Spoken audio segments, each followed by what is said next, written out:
And now I'll reshare.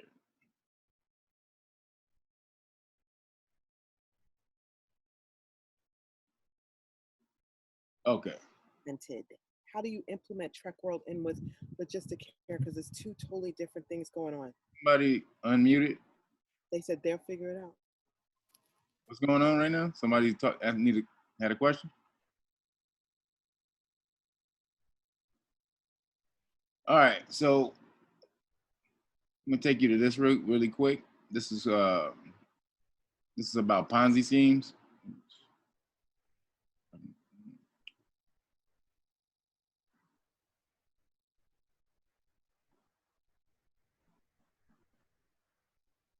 So we want to go over this really quick because when you guys are explaining this to people, this is probably some of the stuff they probably heard about what this is. And if you follow my channel, which obviously you do, you guys know I'm about fully educating yourself on anything that you're into. Information, always getting firsthand information. So Ponzi scheme is a fraudulent investing scam that promises investors high return rates and low risk. Ponzi schemes work by generating returns for older investors by acquiring new investors. The funds from new investors are used to pay either backers, are used to pay earlier backers. Ponzi schemes typically unravel when there is not enough money from new investors to support the various levels of prior investors. So understanding the Ponzi scheme hierarchies, there are many levels of a Ponzi scheme, and they are all, and they all start with an originator. People or companies that start a Ponzi scheme focus their energy on attracting new clients to make investments. Their income from new investors is marked as a profit from a legitimate transaction and used to pay original investors their returns. The legitimate transaction that investors believe happened never happened. Excuse me.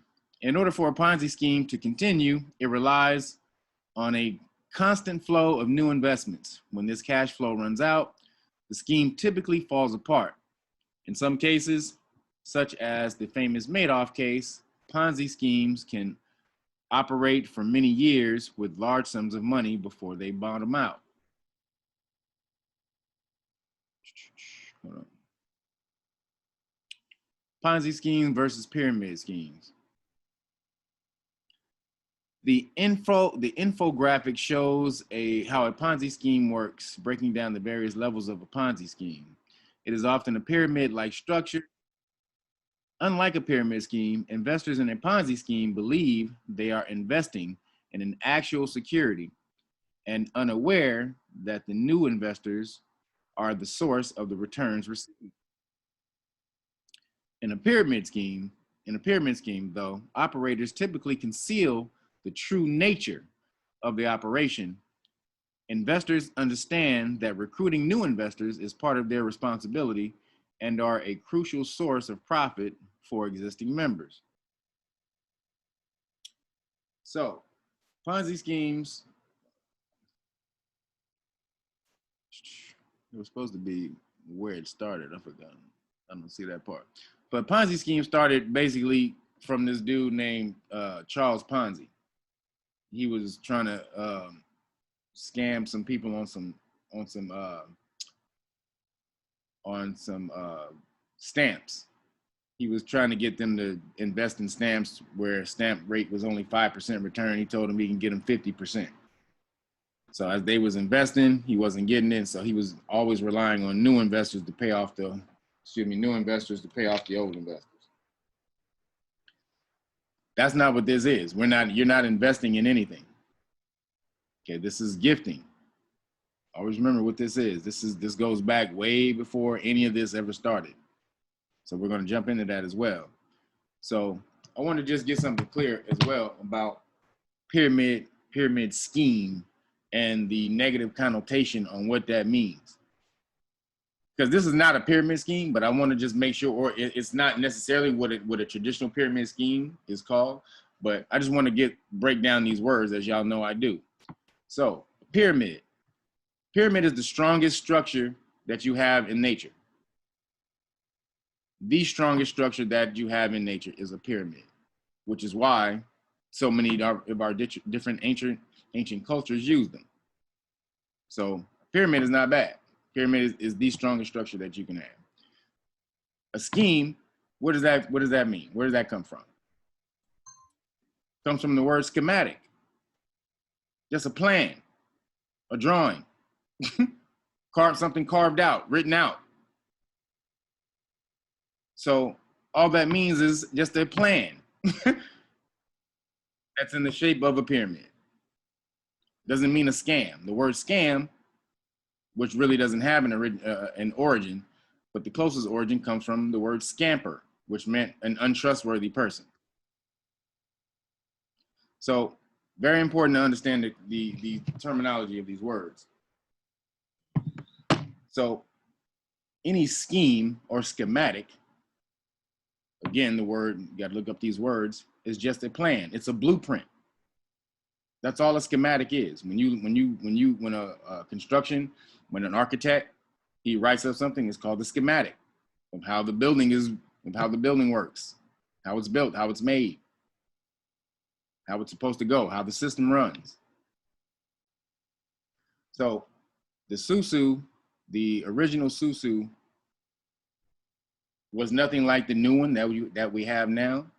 It's similar, but it's not like the new one. So we're going to look at both of those things and see how they evolve. So let me go to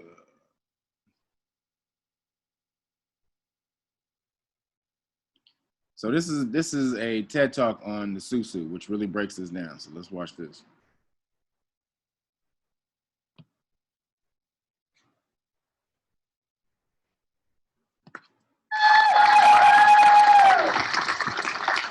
I was born, baptized, and attended elementary school right down the street from here, literally.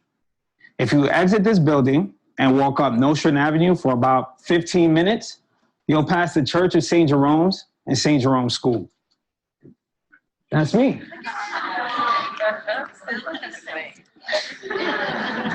Most people call this area the Flatbush section of Brooklyn, but the locals here call it Little Haiti. And as a child of Haitian immigrants, you learn 3 things. Lesson 1, if you pass your elders and you don't say good morning, they'll likely ask you, did we sleep in the same house last night? Lesson 2, if you get a B+ in any of your classes, your parents will likely ask you, where's the rest? I thought you'd at least get an A. And lesson 3, if you have a problem saving money, then boy, you better join a SuSu. Lesson 3 is the one that stuck with me the most. For those who aren't familiar, a SuSu is a community pool of funds in which each participant makes a weekly contribution to the pool. And as a result, they get a distribution of the entire pool's value on a specified date. It requires a lot of trust. And you're probably thinking, this is happening at like a local bank or something, right? But no, it's happening at one of the elders' homes directly in the neighborhood. So when I was young and my parents were saving up for their first house, they entered a SuSu.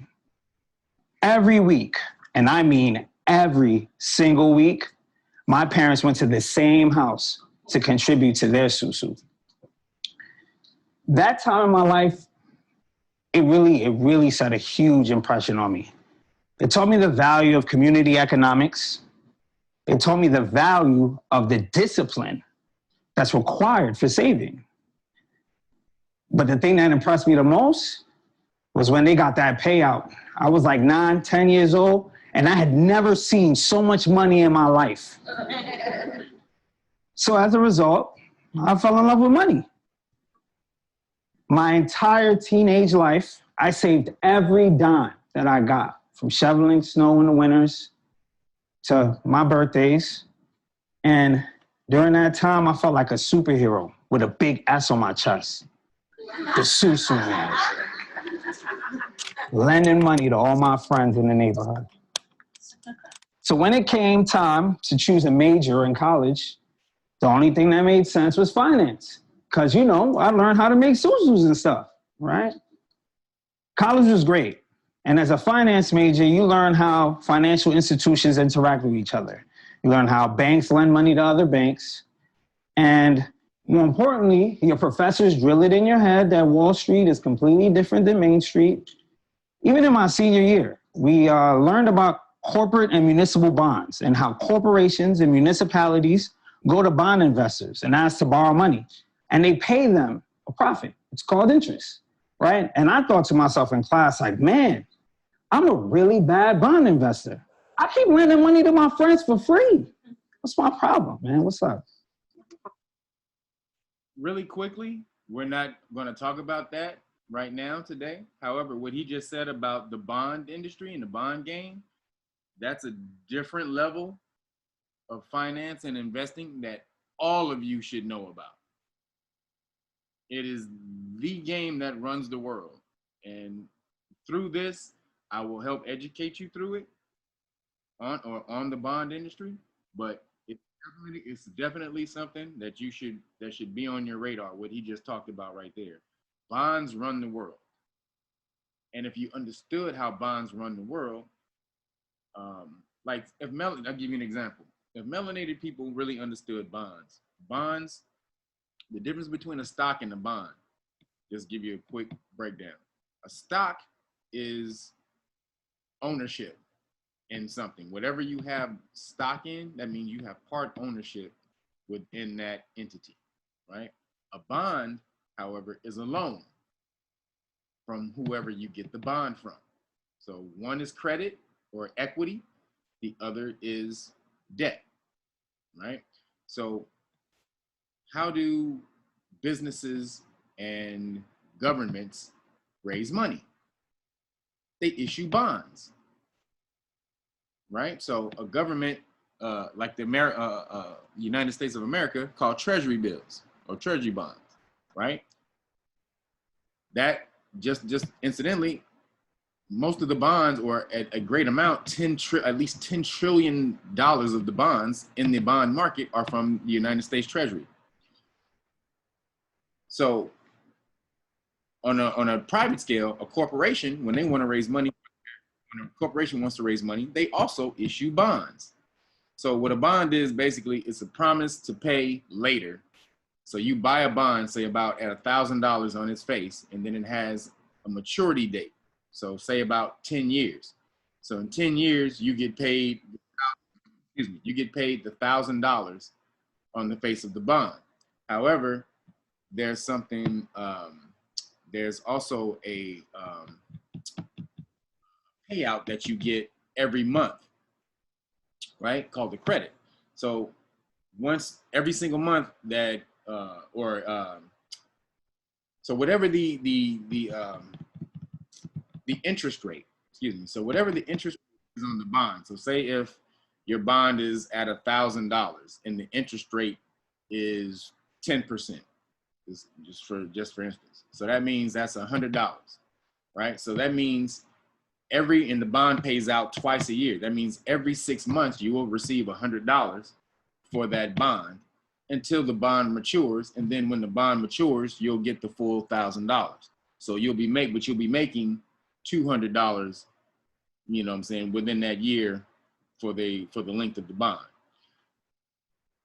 So if melanated people understood this is a way that you fund things. This is what credit unions are, and you know, this is how they fund everything around the world, the information that we don't know. You can come together, just like we're doing right now. You say that we created a corporation. Corporation, or whatever it was, it would issue the bonds to whoever would be in the corporation.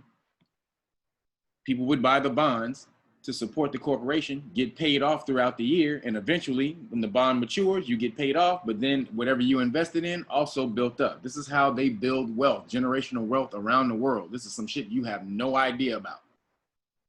They do this constantly. Municipal bonds. When the city wants to raise money for something, they issue a bond. So this is a game when you, at different levels, when we get into unifying and resources that you truly want to be abreast on. And I'll give more information throughout that as we progress within this, but you definitely need to be on that. That needs to be on your radar. So sorry to sidetrack on that, but what he talked about right there is probably one of the most important things that you will learn about in as far as finance is bonds. Okay. Stocks is one thing, but bonds are another. Immediately after college, I got my first job in the SuSu industry. Nah, I mean the financial industry. At 21, I was doing mortgage and interest rate research at a Wall Street bank. And, you know, learning about mortgages and interest rates at a really young age, you learn a lot of cool stuff. I learned how they took mortgages like my parents and packed them into these pools. They call them bonds. And they sold them to investors all over the world.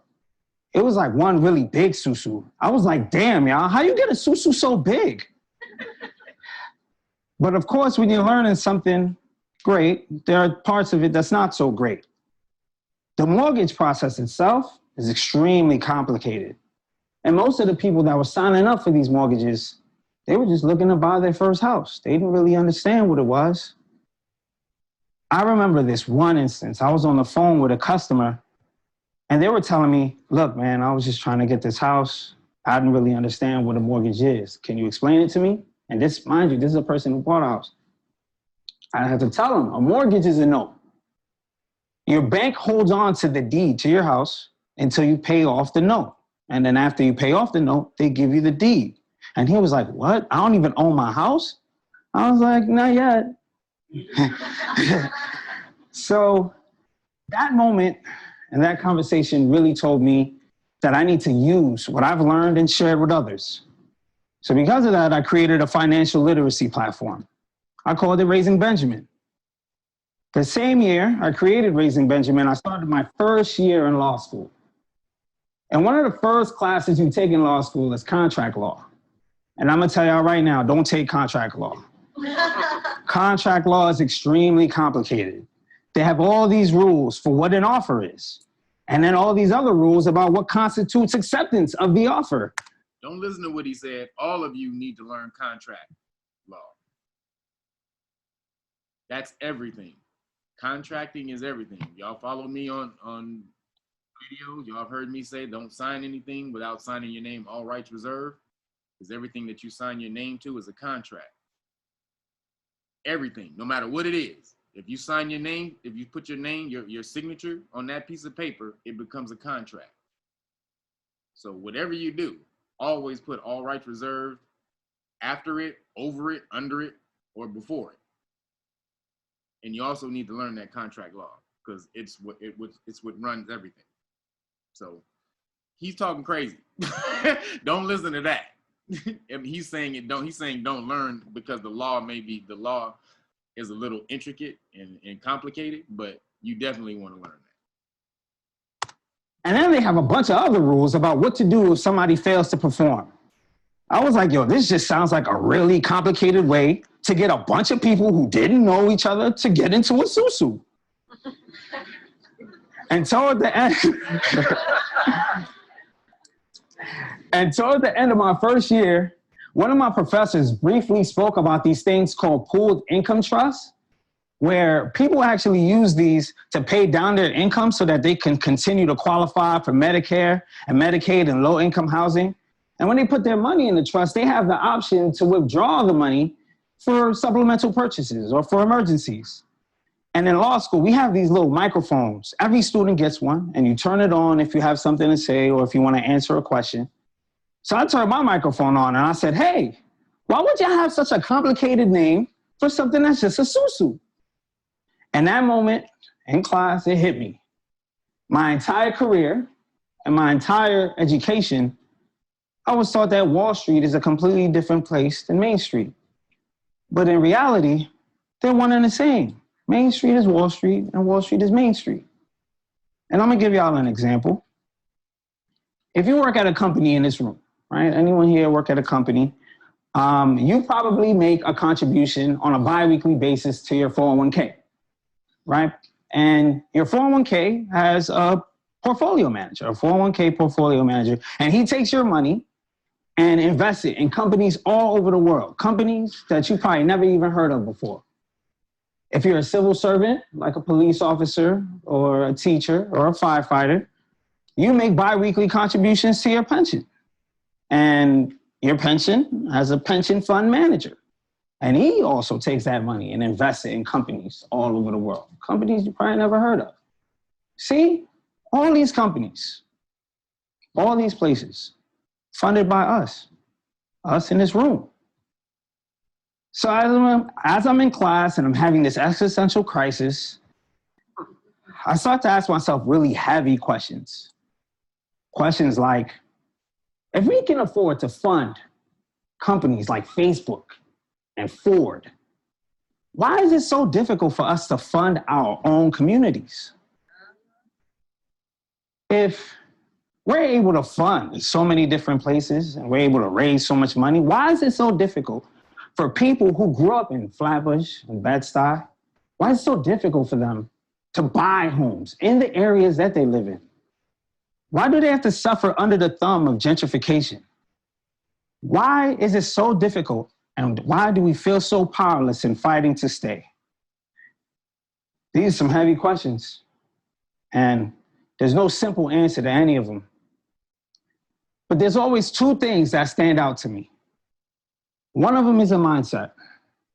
It's a mindset that Wall Street and Wall Street alone are the sole arbiters of who and what gets funded, when really it's us. And two, we felt as if we had limited tools. And I'll give you an example of that. For example, a SuSu. A SuSu is an amazing tool to help you save your money. But there are limitations, right? You can't claim your SuSu on your taxes. I wish I could. You can't use your SuSu as some sort of collateral for a mortgage or a small business loan. SuSus aren't regulated by any regulatory agency in the government. So as powerful as this tool is, it still limits our ability to accumulate traditional wealth and enter the middle class. But today we have tools. See, in 2012, Barack Obama, the great Barack Obama, signed the JOBS Act into law.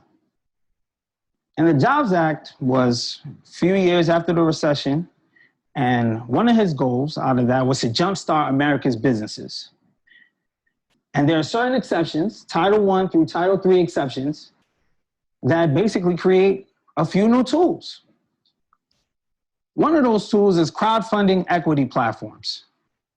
Now, crowdfunding equity platforms allow us to invest directly in businesses that we believe in. These businesses do not have to go through these dramatic IPOs. We don't need to go and visit a stockbroker in order to invest in them.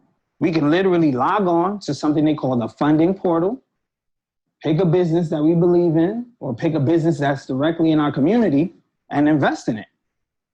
And in an area like Flatbush, that's very vital because we already know historically, we've had, Black people specifically, have had problems with getting small business loans from banks.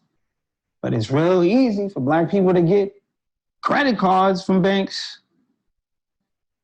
And through this venture capital revolution, there was research done by this company called CB Insights that found that even though Black people are 11% of America's population, less than 1% of Black founders get venture capital funding. And I was like, damn. See, I personally... 1% venture capital funding.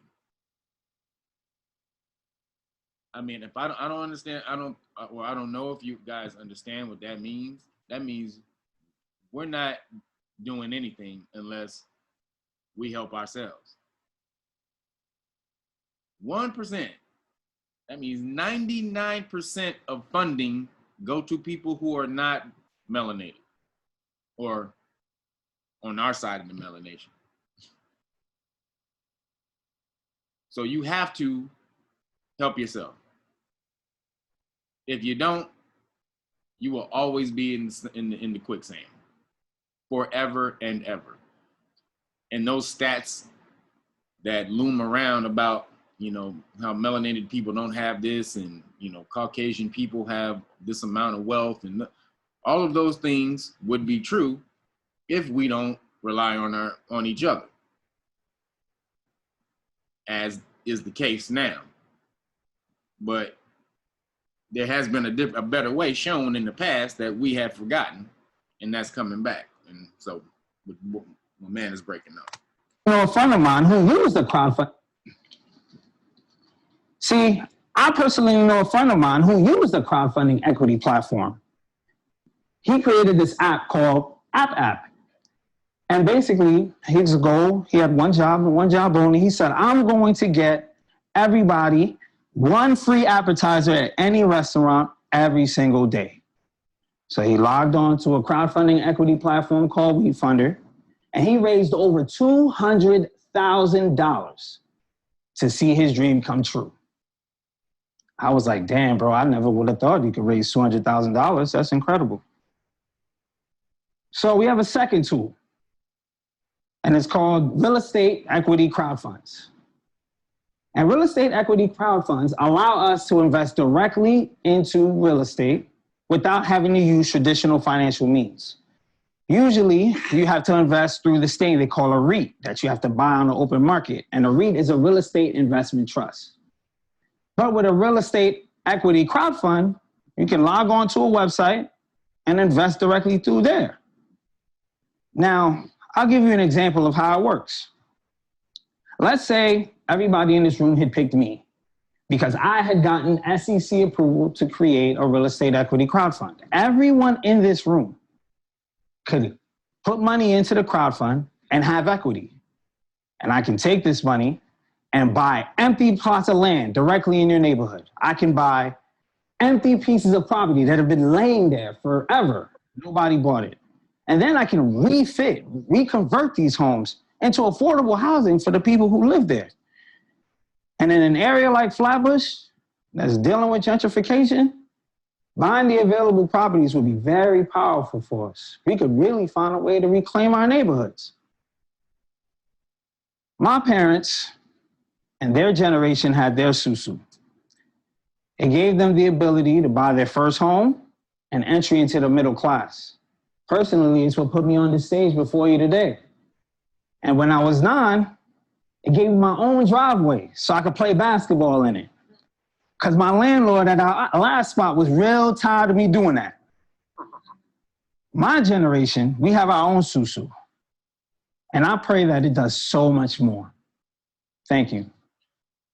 All right, so there's an old SuSu and there's the new improved version of, which is some of the video, what I introduced you guys to. We're going to watch a little bit of that as well, but I wanted to show you guys this. So now this is a brother doing a breakdown of the scam. Is it a scam or not? So you guys have to understand that. And now what this new system is based off of was something a while back that was called the Cash App. Or what this new system was based off a Cash App thing that they were doing, and they were calling it a scam. So I want you to watch this dude and watch him break down the difference between the two. Hey guys, Tommy Bryson here, and apparently everyone thinks that the Cash App wheel is actually a scam. However, I actually found out that this entire method that they're doing might not be the best one, but the Cash App wheel thing itself is actually not a scam. So by the end of this video, I'll break down exactly how it works and how you can start your own if you want to, but actually make it not a scam. By the way, about a week ago, someone told me about this and told me, Tommy, I have this new idea. And what I'm going to do is I'm basically going to go ahead and start this little wheel thing. And everyone that moves into the circle is going to get paid money. Now, they asked me for $100, but your boy is not stupid. I actually put in $10,000. Now, when I put in this $10,000, guys, guess what happened? And instead of getting back $800, well, your boy actually got back around $80,000. And that's why I always say, you know what? The man of action always gets the worm. By the way, I also mean the woman of action also gets the worm also. So there you go. So there you go. I got $80,000. No, I'm just kidding, guys, okay? I'm kidding. I actually lost all my money. So do me a favor, if you actually enjoy these videos, go ahead, subscribe to the channel and hit the bell so you're notified. But most importantly, also smash the like button, because by the end of this video, if you comment down your Cash App, I'll actually be requesting an extra $10,000. By the way, notice I said requesting because again, I lost 10,000. I want to get it back. I also got scammed. Okay, so hopefully, obviously I need some help right now, okay? But guys, seriously, let's get into this video and actually talk about exactly how it works and how everything actually operates, okay? Now, the first thing is this, guys. The truth is this, guys. This entire scam, this new scam by the Cash App or whatever you want to call it, is actually not a new scam. A long time ago, around 3 years ago, if you go back enough on YouTube, you'll find something called the Blessing Loom scam. And that scam is the same one now. Instead, people are actually using Venmo, Cash App. However, before you just be like, okay, Tommy, I found out it's a scam, I'm done with it, okay, I'm not gonna join, okay, I heard enough. The answer is, well, it's not really that simple. And here's why. Because in actuality, there's still very big, legitimate businesses today that operate this way, but a little bit more differently, and they actually do the same exact thing in a very legal way, okay? So by the end of this video, my goal is to show you the legal way, and this way, if you want to, with your friends of at least like 15 people or 10 people, you guys can do the exact same thing and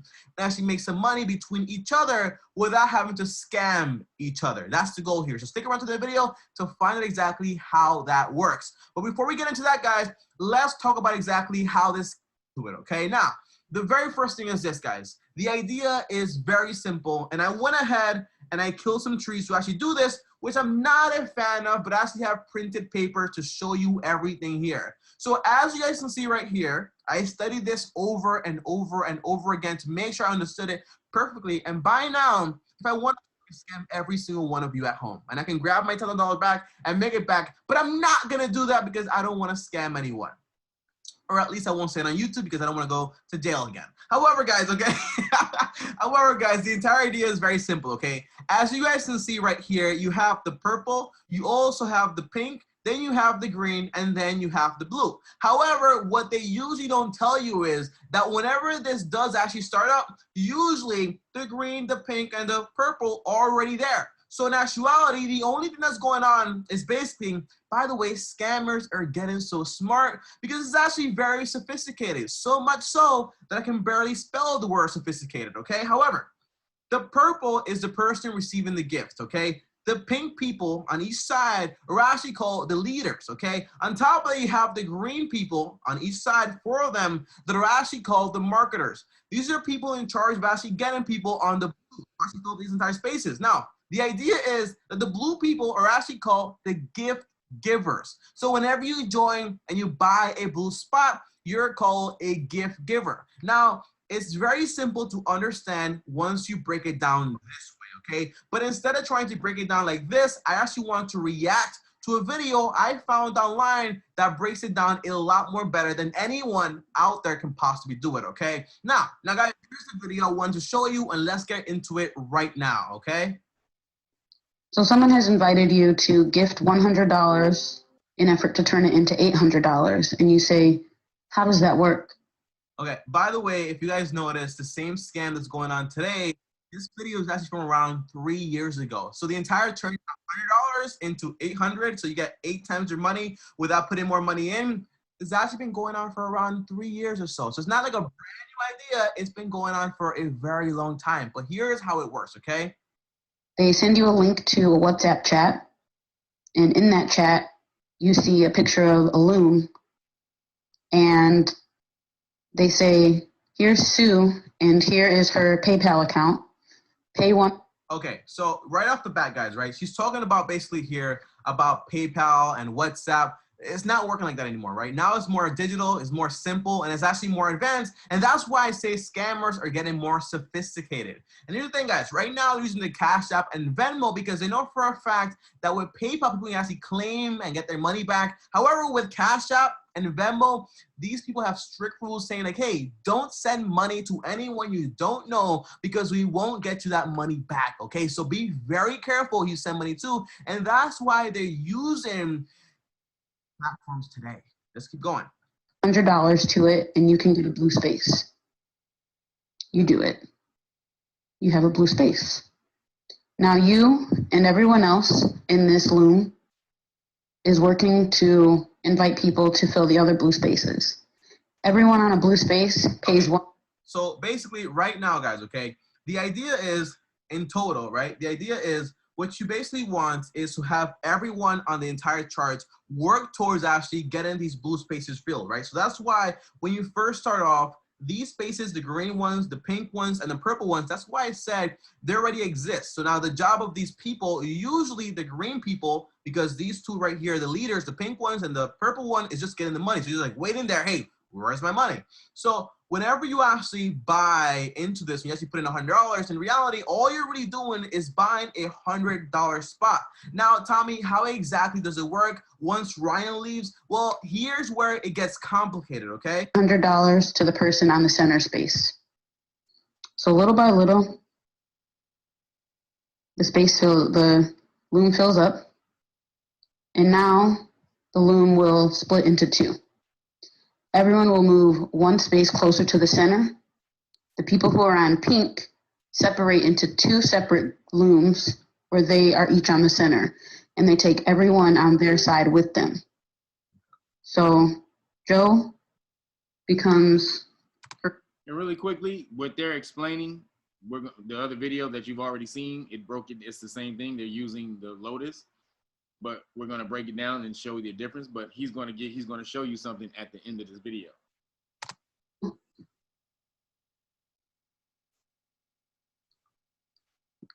Liz and Cal, who Joe becomes purple.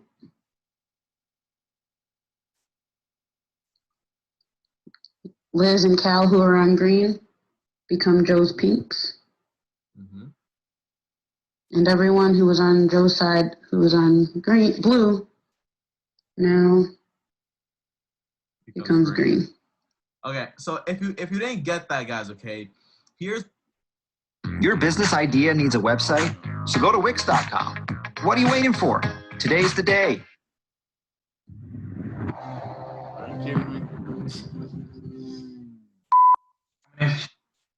Here's why it's so complicated, right? The entire idea is that whenever these entire like blue circles get filled out, meaning that Ryan gets paid now, well, how exactly does Ashley and Kanan, for example, in my example here, right? How exactly do they both Ryan's spot? The answer is they don't. So what basically happens now, the entire hexagon or circle or wheel, whatever you want to call it, because it's basically not a wheel and it's mostly likely not a circle. It's actually a hexagon. I think so. I'm sorry to my math professor out there, but the idea is that it actually splits in two. So now when it splits in two, basically, it kind of splits in different teams. So when it actually splits in two, what happens is very simple, but also a little bit complicated. So here's why, guys, okay? So basically what happens is, instead of going from everyone working together, well, now that Ryan just got paid, everyone splits in half and goes off to actually create their own very own circle. So now, for example, you have Ashley. She comes into the middle of the circle, right? So here's a brand new circle. Again, I don't like killing trees, but for this video, I had to do it to make sure you don't end up spending $100. However, if you want to support trees, go ahead and donate $1. You have to plant a tree somewhere in the world or in the universe. I don't really know that much, okay? But the point is, giving money is very important to save trees also. However, guys, the entire idea is that now Ashley goes from basically being one of the leaders to now she goes into being in the middle. However, Sarah and Bridget, which is part of my example, the two greens on her side, go to actually being the leaders. And everyone that's actually in the blue becomes a part of the green now. So this is how a circle gets started every single time. And it's what you call actually a cycle. So every time the blue gets filled up again, somebody else comes in, usually the leader on the other side. So the answer is, Tommy, why does this matter? The point is everyone's gonna get paid eventually. Well, the answer is no, not really, and here's why. Because a very good example I came up with all by myself, so yes, give this video a like because I definitely deserve it. Here's what, guys. Imagine you have a bucket or a cup, and this cup has a hold underneath, right? So every time you put in water, it keeps going down and down and down. But your goal is to basically maintain it full. So the answer is, The water is the money coming in. So the money keeps coming in, but it keeps coming down, out, out, out. So you constantly need more people to join in and put in more money, because if that stops, basically everyone that put in money on that blue circle, well, they basically all get scammed. And the answer is, well, Tommy, do I care about this? Because eventually I'll get paid fast because everyone's starting right now. So what exactly does this mean? Well, let me tell you this, guys, okay? Now, I'm not a scammer, okay? I'm not a scammer at all. However, if I was a scammer, I could tell you this. If I was a scammer, and I know scammers, well, let me just rephrase that. I think I know scammers that know people just in case the IRS comes after me, okay? But the idea is that I know scammers that basically go ahead and create multiple cash apps. Tell me how. Tell me how do they do this? Well, they go on the dark web and they buy identities, literally, and they make multiple cash apps. So the answer is, imagine if me as a scammer, well, imagine I started an entire circle by myself. So the answer is, if I started scamming all by myself, guess what I could do? I could basically be Ryan, I could be Ashley, I could be Kanan, I could be Bridget, Destiny, Sasha. I could be all these people in the green circle right here, in the pink and also the purple. However, my entire goal as a scammer is to get all you people to come in and pay money. And by the time this is all done over and over again, and I get paid all the money, I would make a little bit over $50,000. Not just $80,000, I will make a little bit over $50,000. There's 4 ways to do business on Amazon. One will get you banned. Commercials. One's almost impossible. $50,000 by doing this. And for example, if I did this 100 times, or maybe for example, 50 times, or maybe for example, 1,000 times, well, the amount of money would go from this to basically having an entire bag of cash just like that by scamming people left and right. So Tommy, what should I do here? Should I invest? Should I not invest? The answer is very simple. You don't want to do it because basically scammers are hijacking this, and it's basically a big Ponzi scheme, because the answer is, if people stop joining, well, you don't get paid. But tell me, you also said one thing. You said this could be legal with my friends and we could all make money. So how would that work, okay? Well, the answer is very simple. Now, here's how the legal way to actually do this actually works. Now, I do have to warn you guys, okay, because again, I don't want to get sued. However, I did not actually create this method at all. However, it is very legal because I actually know banks and people that do this, and everyone is fine, and there are no scams whatsoever. I promise you this, okay? So imagine this, guys, right? You have Banks do this. I just want y'all to hear what he just said. Now, this is not just from him. You can go and find it. This is how banks and other cultures come to America, and this is how they're able to flourish. Pentagon or this circle or this hexagon or this I don't know what you want to call it. The point is shapes, okay? So for example, if you guys notice, there are 15 different people right here at a single moment, right? So if everyone paid $100, that would be $1,500 into one pool of money.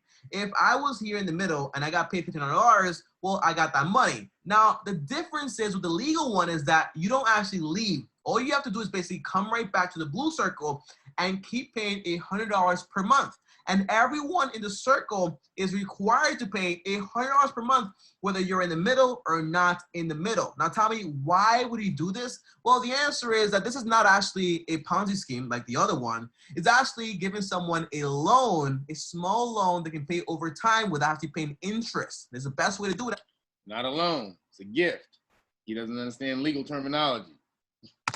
Okay, so for example, when I get paid $1,500, well, I would move over to the blue side, right? And then, for example, Ashley would come into the purple side. And next month, when I myself also put in $100 and everyone puts in $100, well, in actuality, now Ashley gets paid another $1,500, and so on and so on and so on. So eventually, everyone in the circle gets $1,500, and eventually, everyone in the circle would actually pay back that $1,500. So essentially what's going on is that we're cycling $1,500 to each person, and this way everyone gets a small loan of $1,500, but this way no one is getting scammed whatsoever. It's the only way to do this legally, by the way. You can't do it any other way because, again, it's been proven by science. But the point is, if you want to make quick money, all right, so that's about the end of that. So he just broke it off. The way to do it, the way to actually do it is the way we're doing it, is the way it's being done. You have to, the person in the center, and we're gonna go back and just take a quick overview of the actual video, but the person in the center, when you get paid, you reinvest $500 right back into the flower, which we're gonna get into. That's why it constantly keeps going. It keeps perpetuating because everyone has agreed that we're gonna stay in this and constantly put back into the center or gift and constantly keep gifting. So you guys, if you have questions, you guys can ask questions in between. Like I just wanted you to mute your phone if I'm talking, but if I'm talking and you got questions, please. Hey, Kev, so we can only do this, the gifting, up to $15,000, correct? Kev, can you up your mic? Can you speak louder or no? No, that's about it. Okay, thank you. So I'm about to show you that. I was actually about to do that. We have to go to the IRS. Before we get into the other thing, which you just said, we're going to look at the IRS.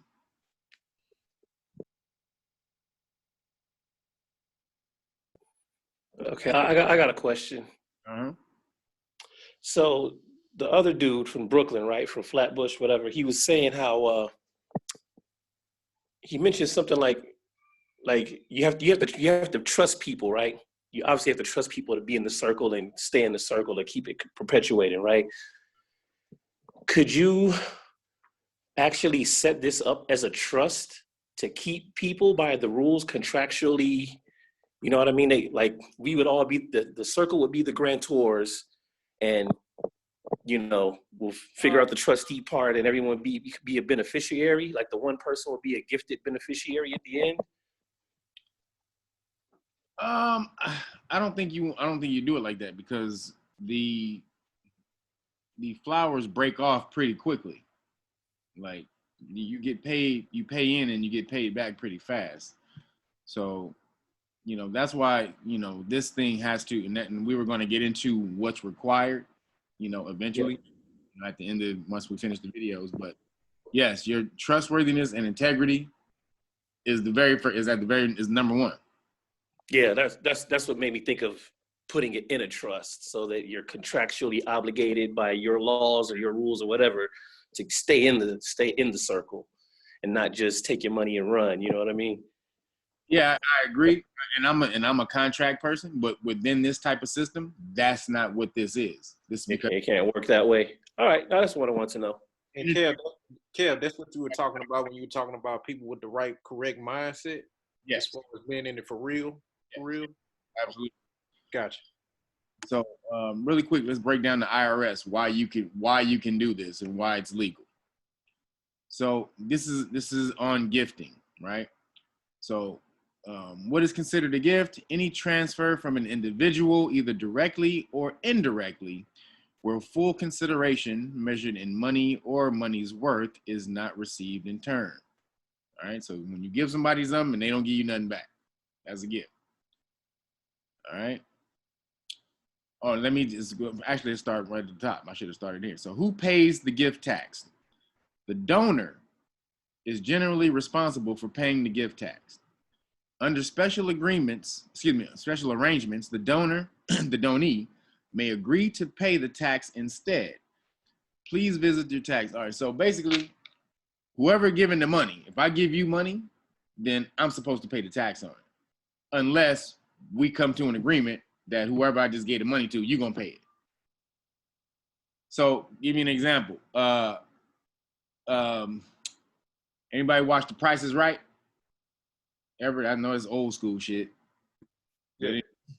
Okay, Price is Right. When you get them prizes, what happens? What does the person have to do who wins the prizes? Pay taxes. Gotta pay the taxes on it. Why? Because it's a gift. The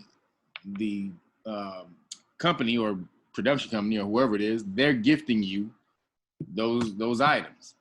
So in the agreement, when you sign the contract to go on The Price is Right, what you don't understand is in that agreement, you agree to pay. It's in there. It's in the agreement. Whatever you win, We don't pay the taxes on it. You pay the taxes. So that's what we're talking about there. So then what can be excluded from gifts? The general rule is that any gift is a taxable gift. Any gift is a taxable gift. However, there are many exceptions to this rule. Generally, the following gifts are not taxable gifts.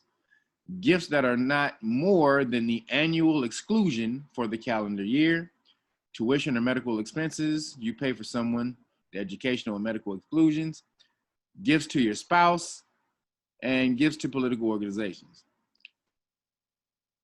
Now, all the way down here, so what if my spouse and I want to give away property that are owned? Wait, where's the exclusion? Hold on. Is this it? Oh, here it is. All right.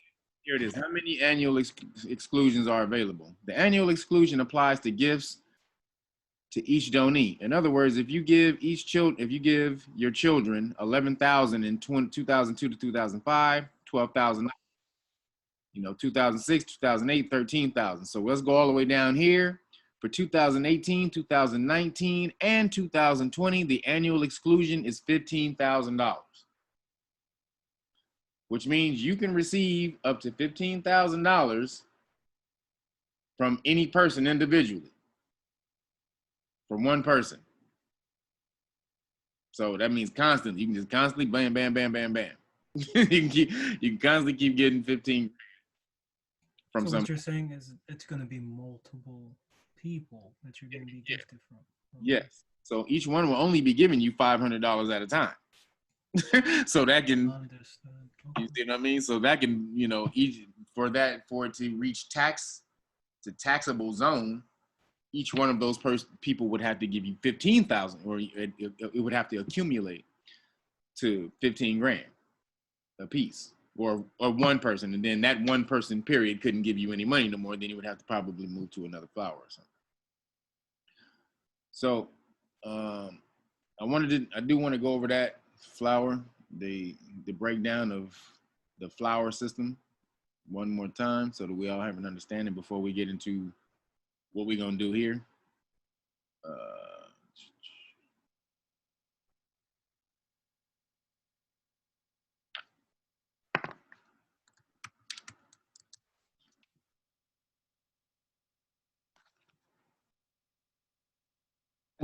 Welcome, future gifter. Welcome to the Ujamaa Cooperative Economic Friends and Family Share Group. Who are we? Our Friends and Family Share Group has been around for about 10 years and is based on the foundation of 3 principles. The principle of sowing and reaping, Ujamaa Cooperative Economics, and the SuSu. The history of Ujamaa Cooperative Economics. Ujamaa Cooperative Economics means to build our own businesses, control the economics of our own community, and to share in all its works and wealth as we profit from them together. Ujamaa means familyhood in Swahili, and that's what we are. We are a family here in this community, guys, so we definitely want you to understand what it is that you are about to join. We are a family, we are a community that work together to help each other be blessed. Ujamaa Cooperative Economics is a sum of the 3 main concepts. So just getting into that does have to be the main, those things have to be the main principles of why we come together. Okay, those righteous principles, because those will keep us all together. The unity, the community resource. Because without each other right now, especially in this, what I call the after COVID world, because this is a new world order. If y'all didn't understand, you are in the new world order. The COVID world is the new world order. And they have many major plans for you guys in this new world order. If you're not financially sound, as well as you have your legal status and everything down. That's a whole nother game. But finances are first. They're coming for the lower class to the poor, to the poor first. So while the world and this system is in chaos and in uproar, this is your chance to be able to come up, because they don't expect you to be focused. when they're trying to you know, to put you in such disarray and such fear, you know, you block that out and you do what you need to do to come out of this ahead, which is basically, we got to come together. Of shared wealth and work, economic self-reliance, and the obligation of generosity. The history of the SuSu, which comes from the Yoruba term SuSu, originated in West Africa, but is practiced in many African and Caribbean countries. Over the years, the SuSu has evolved, but the basic concept remains the same. Somalis call it a hagbat or a yutu. In Jamaica, it is known as a partner. In Guyana, a box hand. Haitians call it a min, and if you're South African, you may know it as a stock bull. All right, guys? Let me go back to that. As old folks tell it, in the past, housewives who didn't have an income in those rural communities or had no access to traditional banks, they used SuSus. The women would save a little bit of money from whatever their husbands gave them and put it in a SuSu to be able to treat themselves when it was their turn to receive a hand. The SuSu is still popular among African, Caribbean, Latino, and Asian immigrant communities. Some use it to start businesses, others for big purchases, vacations, down payments on properties, cars, and even to send their kids to college. So what to expect from our co-op if you join? Well, you would join a community of like-minded individuals that supports, empowers, and motivates one another to go after their goals, dreams, and aspirations. You will also get access to our co-op business directory. Inside of our co-op, we have a lot of professionals in all different kinds of genres of business. We have CPAs, we have accountants, we have law enforcement, we have realtors, we have book editors, book writers. We have a multitude of people inside of our co-op. And you will gain access to our co-op business directory. So with the blessing that you receive here in our community, that in the real world, you may be able to support some of our people that are in our same community, in our business directory, and we will be able to do business in our own communities. And that's what we're creating, okay? We also do a weekly co-op talks call. On that call, we bring in professionals that can talk about anything from life insurance, how to do investments, investing in IPOs, investing in real estate, insurance, all types of business professionals that come in and talk to us. Also, that's your opportunity to ask questions on how your flower is growing and things that you may be experiencing, and to give your praise reports as well. We also do a daily prayer call. Call every day for some much needed prayer, especially in this time that we're going through, and much, much more, guys. So the symbol of our community is the lotus flower. The lotus flower emerges from murky waters, perfectly clean and beautiful. So it is also the symbol for purity. The meaning of the lotus flower holds such power because it can offer hope and strength to people struggling in their daily lives. It is a symbol that shows that no matter where you start off in life, and no matter what you're going through, you have the ability to rise above, overcome all negativity, and find bliss as you emerge from your struggles. Okay, guys, so the first thing I'm gonna do is go over the differences between a traditional SuSu and a Ujamaa cooperative economics community, okay? In a traditional SuSu, there is one holder of the funds, who is also called the banker, or people say they're the middleman, but they are the person who holds the funds. Also in a traditional SuSu, there's a frequency of contribution, meaning they would meet either once a week or every 2 weeks or something like that.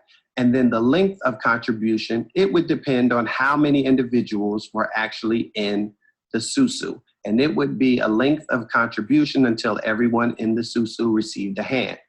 Also in the traditional SuSu, what you put in is what you get out. It is what you draw. Now, the difference between what we're doing at the Ujamaa Cooperative Economics Friends and Family Share Group, hear me when I say this. There is no holder of the funds. No holder of the funds, meaning no banker, no middleman. The seed that you will receive will come directly to you. There is no middleman, no banker, no holder of funds. We do have a 4-week frequency of giving, and we have a one-time out-of-pocket gift. And what you put in is far less than what you reap every 4 weeks. And then we ask that you share our initiative. And we ask that you share it with at least 2 like-minded individuals. We ask that you share it with at least 2. We would prefer you to share it with as many as possible, but we ask that you share it with at least 2, okay? How does it work? All right. Each week is represented by an element and starts on Sunday, meaning you can only join our share group on a Sunday. Week 1 and 5, you will be fire. Week 2, you will be air. Week 3, you will be earth. And week 4, you will be water. So I'll explain. So you join on week 1 and you sow your seed gift of $500 to the water. Now the water is the individual that you will be notified that is to receive the gift. Again, no middleman. The gift is sold directly to the water. So there is no banker, no holder of funds or anything like that. So you sow your seed gift on week 1 of $500 to the water. And week 2, you invite your 2 like-minded friends or family to join the share group. In week 3, you become earth. Those 2 like-minded individuals that you had just invited, they then invite their 2 friends and family to join the share group. And week 4, you are now water, and you will reap your gift harvest. On week 5, you will re-sow and start the process all over again. Okay, now we're going to go through it step by step. So week 1, you're fire. So what happens? Week 1, you are to join the share group. Now you see, Mary is the fire. The water is Lisa. So what does Mary do when she joins the share group? She sows her $500 seed directly to Lisa. As you noticed, only 2 people on this page are Lisa and Mary. Mary sows her seed directly to Lisa. How does Lisa receive it? Lisa's preferred method of gifting. It could be Cash App, it could be Venmo, it could be PayPal, it could be Zelle. If you're international, it could be Zoom, XOOM. But Mary sows her seed directly to Lisa. Week 2, you become air. Week 2, now you notice Mary has moved to the air position, but also notice that Jimmy is now the water. It was Lisa. Now in week 2, it's Jimmy. Again, guys, there's no person at the top. There's no pyramid at the top and a person at the top, none of that. The water rotates every week. So what does Mary do? Mary then invites her 2 like-minded friends and family to join the share group. So Mary invites Awari and TJ. What does Awari and TJ do? They sow their seed gift directly to Jimmy. If you even notice in the slide, the seed is bypassing Mary. So it does not go to Mary just because she invited them. It goes to whom the specific water is for that week, okay? Week 3, you become earth. In week 3, now you see Mary is up top at the earth position. The 2 like-minded friends she just invited, they were fires. They have now moved to the air position. Also notice the water has changed again. It was Lisa, then it was Jimmy, and now it's Alex. Again, rotating water. So what does Awari and TJ do? They invite their 2 like-minded friends and family to join our share group. So Awari invites Lisa and Kevin, and TJ invites Tina and Kim. What do?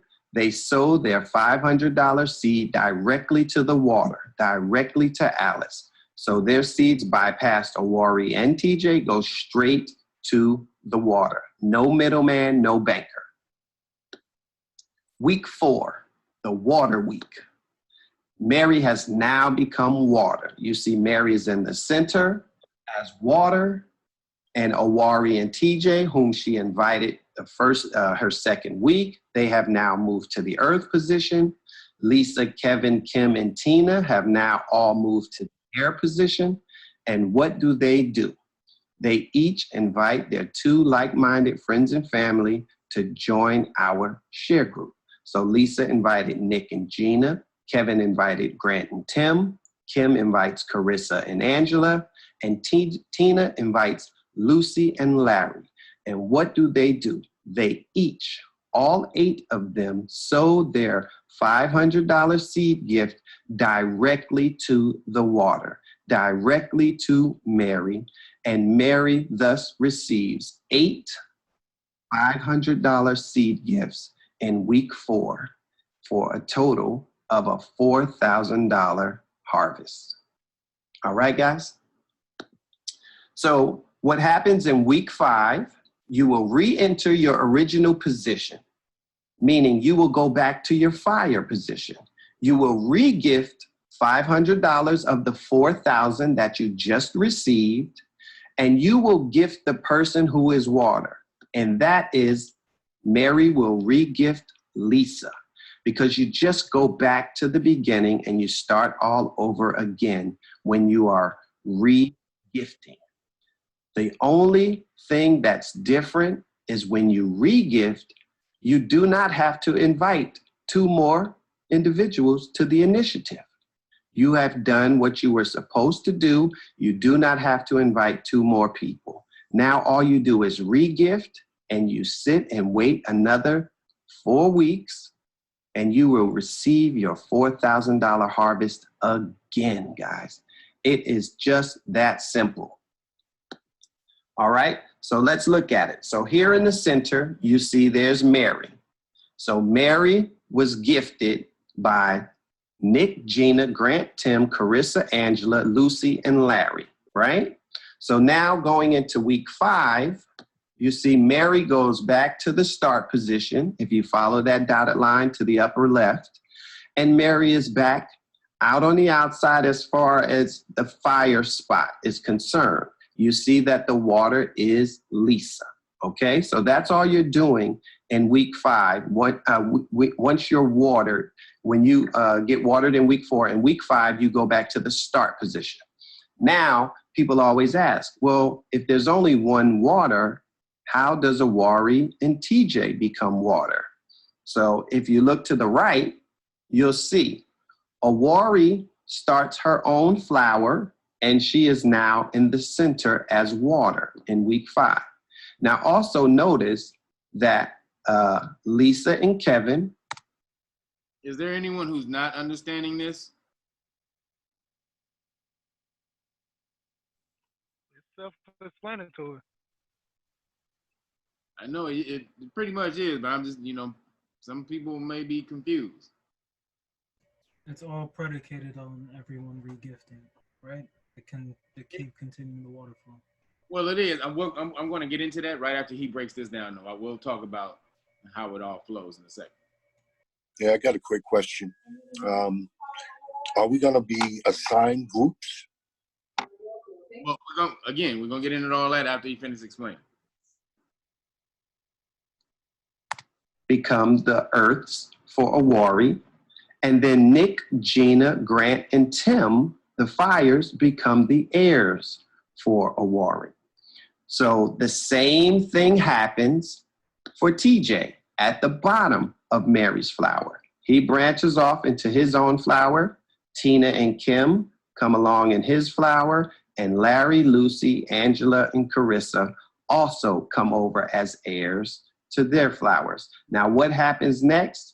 Nick, Gina, Grant, and Tim for Awari, they each invite their 2 like-minded friends and family to join our initiative, and those 8 people gift Awari.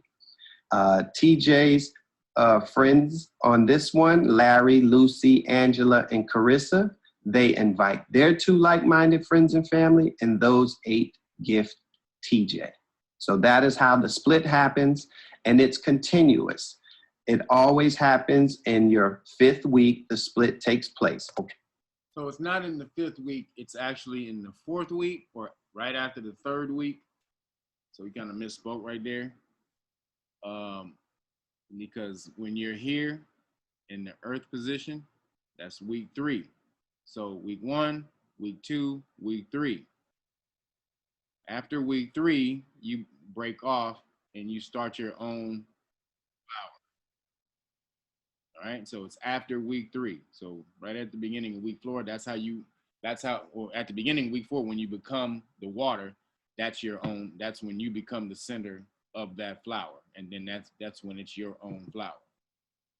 Now the whole goal is just to to make it to the center of the flower. Once you do that, then you're in a perpetual cycle of getting paid, which is why it's not a Ponzi scheme. You don't have to keep getting anybody. Everybody who wants to reap the benefit of the gift, that's their payout to get in. That's your work.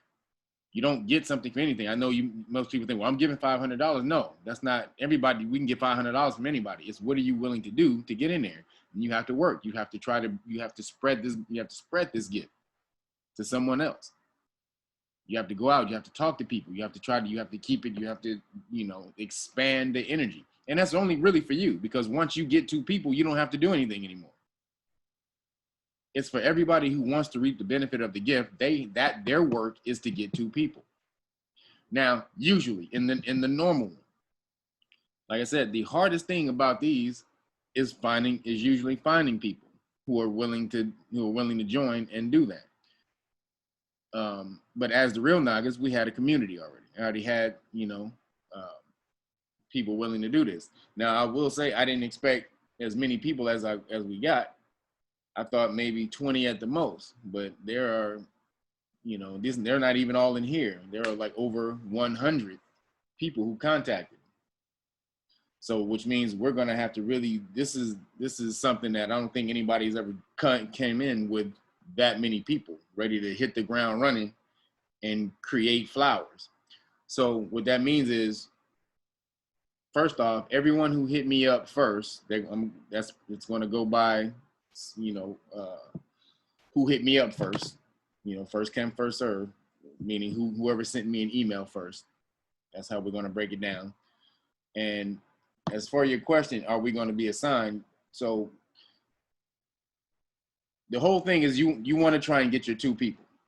All right. That's your, to me, that's your payout for getting in, not the $500. Is you working to get those 2 people. That's the energy. That's the karmic energy that you have to put out. So if you're in here, and I understand everybody's not able to do that. Like you know what I'm saying? Well, I don't understand. What I'll say is some people may not be in the situation or circumstances to be able to do that. But I would still advise you exhaust every situation, before you just come up and say, oh, I can't do it. Oh man, before you just feel defeated and say, oh, I can't do it. Put that out into the universe. You understand who you are. You're God. All you have to do is ask the universe. The universe will make that way for you.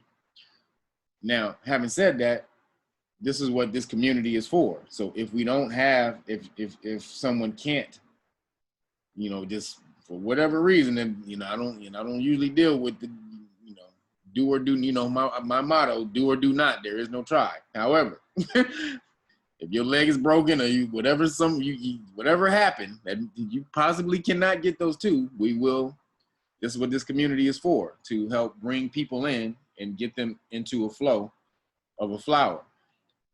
How we would have to do that, again, because there's so many, we have to go back and break it down according to who hit me up first.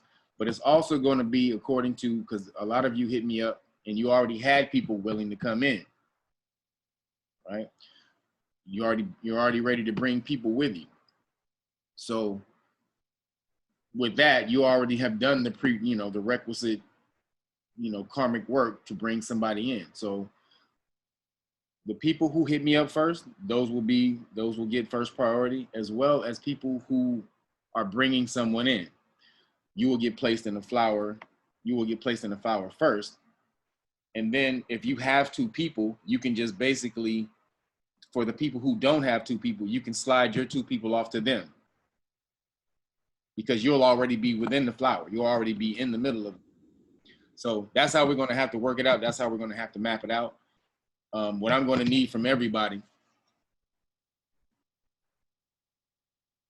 I'm going to need a bunch of information. So right off the bat, everybody understands you got to be trustworthy. That is of the utmost from the jump. Trustworthy and your fidelity, excuse me, and fidelity is number one. So, you know, fidelity also means trust. You have to be a person of integrity. This is how this works. This is literally energy out, energy in. That's karma. So if anyone is in this and you're trying to be shady and you want to stop it, which I don't understand why you would do that, because why would you stop? Why would you stop? Well, why would you want to stop getting $3,500 every 21 days? That makes no sense to me. Which is why I haven't really heard anybody doing that, but you never know who's out there. So right off the bat, that is the number one. That's number 1, 2, 3, and 4 really to me, because I don't deal with a lot of people as it is, and so for me to really be, you know, when I mess with people, your integrity has to be of a super high standard. So that's that. Like I said, people with at least 2 people, and people who contacted me first, you will be able to get the first priority when we're placing people.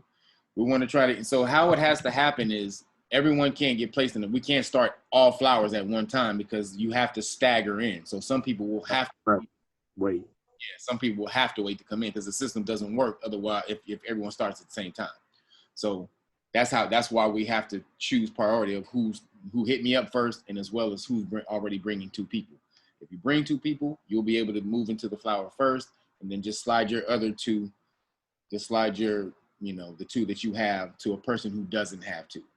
Okay, so you'll be moved in like already into the flower like you had those 2, but you're going to slide them to the person who doesn't have them. So this is how we're going to help each other out. We're going to raise, you know, each one help one. So that's how we're going to do this. We're all going to uplift each other. Who doesn't, you know, who has this? Or I got this. Okay, I don't have that. All right, this is how we're going to have to do that. Now, Hey, Kev, I've got a question. Yep.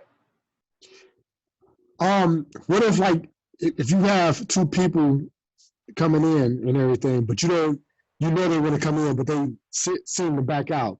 Again, we had a Nagas community, whatever. Can we utilize the Nagas community with each other or link up with one another? Say that one more time, brother.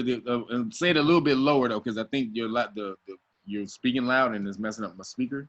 Okay, my phone turned my thing down. No, my question is that, say for instance, you have 2 people coming into the Nagas community and everything, or coming, to the Ujamaa and everything. If the 2 people that you have, if they decide to not go with it that week, can we link up with someone in the Nagas community to get started? What do you mean? Like, like say for instance, like I'm in Cleveland, so if I have 2 people come from Cleveland, Ohio, and everything, but they decide like, hey, D-Wade, I can't come in. I got to back out this week. Can I link up with someone in the Naga community to come in during this time? Oh, you mean can you? Oh, I see what you're saying. Well, if you have, so what basically you're just throwing off your 2 people? Is those 2 people who can't come in? So you're getting 2 commitments, and then you're saying they back out. Right. Right. Okay. Yeah, you can come in. You can get the 2 people, but you would have to move to the back. Okay. You know what I mean, so the people who do have 2 people who are ready to be down, those people get moved to the front, as well as the people who hit me up first. I got it. Okay. Okay, got it. And then, like I said, if you don't have 2 people, then you will be the ones that will stagger in, using the 2 people who do have 2 people that got moved to the front. Okay, so you'll be okay. And also, and not to hold your time, my brother. And the next question is that we just email you when we have those 2 people and be ready to go, because I'm ready to go now, but I still got to get 2 people. I got 1 possible, but I'm ready to get started. So say that first part of your question again. I didn't hear it. I'm sorry. I'm ready to get started. So if I have one is ready to come along, do I just email you and let you know when I'm ready to come in? Well, no, that's what I'm saying. So with everybody here, I got everybody's information here. So, but what I'm going to do is hit y'all up for a little bit more information. Okay. Yeah, everybody that's in here, I got all, I sent all y'all an email. So, so basically though, what I want you guys to do when you leave this, if I want to know who is absolutely ready now or who has 2 people.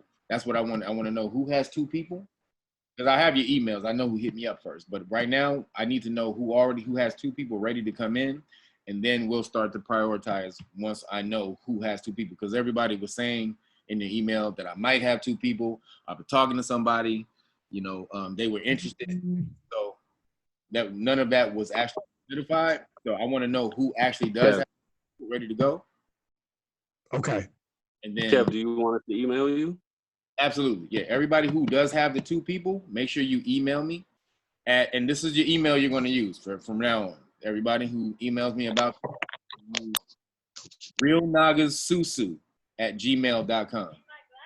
Okay. Okay. Reelnagas SuSu. Oh. So that's 3 S's in there. Some Reelnagas SuSu at gmail.com. So from there, we'll start to formulate the flowers once I understand who has their 2 right off the bat, and then we can start, placing people within the circle. Now, there are a lot of people. I'm saying like this is a blessing actually. Most people have the hardest time finding the people to come into their community. We have a major community right off the bat, which is a blessing, which means, we're on track to get paid and start doing something immediately. Literally immediately. So then we want to talk about other things, once you start getting paid, you can keep your money, obviously, you don't have to do anything, but we do want to talk about building other resources, investing in other things, real estate and things of that nature. This is, I'm not stopping with just, I'm happy with getting $3,500 every 21 days. Well, what the hell are we going to do with it? I know you want to pay your bills and all that type of stuff. Absolutely. That's first priority. Everything you got to do in your life, eating, paying your bills, taking care of your kids, all that stuff is first. Absolutely. You handle all of that. But when it really starts flowing in like that, I'm saying, 3,500 every 21 days, and then you start to see an excess. What are we going to do? What are we going to do? This world it's not the same world we were in before. We on lockdown. They're trying to kill melanated people with this COVID. There's a video that you guys have to see, which is crazy. Let me see if I can.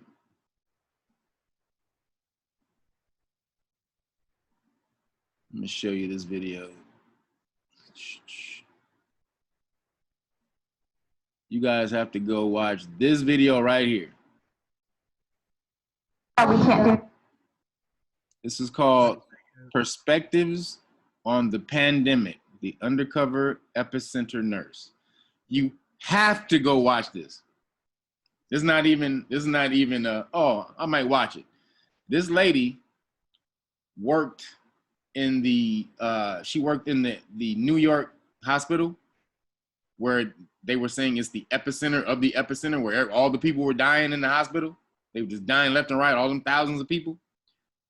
She took hidden cameras. She worked there. She was one of the nurses who worked in that hospital. She took hidden cameras in there and filmed all the bullshit that was going on. Basically, the hospital were killing people on purpose. They were putting people in rooms they were putting people who didn't have COVID-19, putting them in rooms on the floor with people who did have COVID-19, hoping that they would get it. Then people who walked in who didn't have COVID-19, who could completely talk, they suggested as soon as they came into the ER, they suggested that those people got put on ventilators immediately. And in case you don't know, you didn't hear, 80% of the people who got put on ventilators died. 80 to 90%. It was the ventilators that were killing people. Yep. So she filmed all of this shit. She filmed the doctors, the nurses. She filmed the doctors telling them not to resuscitate these people without the permission of the parent, without the permission of the family. The doctors had What is the name of that again, Kev? Don't mean to interrupt you. Huh?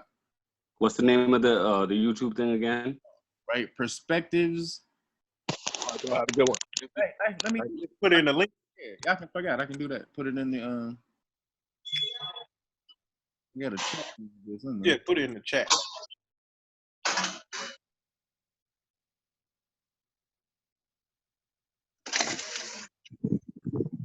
There y'all go. Mute your phone. Mute your phone, please. Come on, y'all. Mute your phone. Mute your phone. You have, if you go watch this, make sure you download it because they're gonna take this off of YouTube soon. Everybody, come on. When the hell? All right. Y'all gonna make me go to this? All right. So, everybody, damn, I just lost what I was talking about. That damn noise got me off my game. You were saying about everybody downloading it and before they take it off of YouTube. Yeah, make sure y'all download this damn video because you're gonna have to repost it. They're gonna erase this. Usually when videos like this get over 1 million views, that's when it hits YouTube's radar and they start taking shit down. So this one's gonna get taken down in real soon. Y'all have to watch. She is exposing the whole thing. She has absolute all kind of footage. She recorded the computer where all these people weren't COVID-19 positive and they made them COVID-19 positive. I mean, so she broke down. The reason I said I'm going over this is because she said they were killing mostly melanated people and Hispanics. That's who was getting the fucked up treatment. Oh, put them on a ventilator. Go ahead and put them on a ventilator. And that's also because they were getting $29,000 per ventilator. So that's why they were trying to rush and put everybody on ventilators. The hospital was getting paid. And also they get paid to list people as COVID-19, which were mostly the melanated people, melanated and Hispanics. So you can't trust these motherfuckers no more. You right now, the only people that we can rely on is ourselves. So whenever we do get into this and you do start getting paid, I do advise you to think heavily on staying in this and joining these resources and pooling our money so that we can do some stuff. Because Kev, she's not the only nurse to even come out too. There's been like a number of other nurses and doctors. Right, but wait, no, she wore the spike. She had an investment. No, I saw it. Oh, you saw this? Yeah, I've been saw Okay. Yeah, she man. Went in. Yeah, she went in. I'm actually afraid for her because she killed the game. she basically shut this whole shit down. Also, though, she's promoting a book that she's talking about she's gonna come out with just to give you a contrary. Oh, really? Okay, yeah, perfect. That's dope. So, last things I wanted to go over. So basically, everybody, your goal is to get your own flower, as I said, and then once you do that, you can start branching out into other flowers as well. Also, the way you can do this is when flowers start to branch off, and there's not enough people there may be not there, or and I'm not saying that there won't be, but if there's not enough people to facilitate the outside 8 who has to invest, you can also branch off into another flower and be one of those 8 fires to invest back in. So you can just become parts of multiple flowers and just be in the cycle. Now, the person who you will invest to the first time, that's the only person you're going to be investing to. You're not going to be throwing money to 50 people. You will only give money to that one person every single time. So it's not like, you know what I'm saying, you're going to be giving money to Larry and then Lisa and then, you know, one person. The person who you come in and give your 5 to, that's the person you're going to constantly give your 5 to within that flower, within that circle, that cycle. And then if you Hey, Kev, can I say something, bro? Hey, forgive me for interrupting, man. Listen, this is a beautiful opportunity. My wife, she's excited. My children is excited.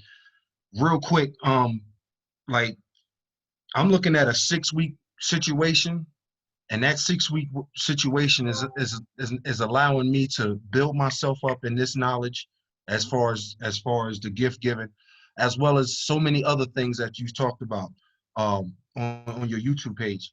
But real quick, I just wanted to ask, like, so let's say week 1, 2, and 3, right? Real quick, that's me, my wife, and my son. I got the 15 right now. Now my 3 daughters. You got 15 what? Okay. You got 15 people? No. I have 1,500. 1,500. Okay, my but bad. but I don't want to hold you up. I want to be real quick with this. So week 1, 2, and 3, that's me, my wife, my son. That's 15. Week 4, 5, and 6, that's my other 3 daughters. That's another 15. I'm looking at around week 4, which is daughter 1. Week 4, daughter 1. Okay, I'm gonna have that 5 for her. Plus, that should be my turnaround, my water turnaround. So at that point, I'm looking, and this is where my question comes in at. Bro, I want to give back like half. You feel me? I don't know if you want to talk about this on more. No, I hear you. You mean out of the pot that you get back, you would be willing to give back half, is what you're saying? Yeah, because by the time I get to week 4, and there's a reason why I'm saying a lot of this, because number 1, I want my family to stay solidified in this situation, and number two, I just want to, I just want to have this time to really, because man, we left Jersey a few years ago. I ain't gonna get long-winded. We in Colorado.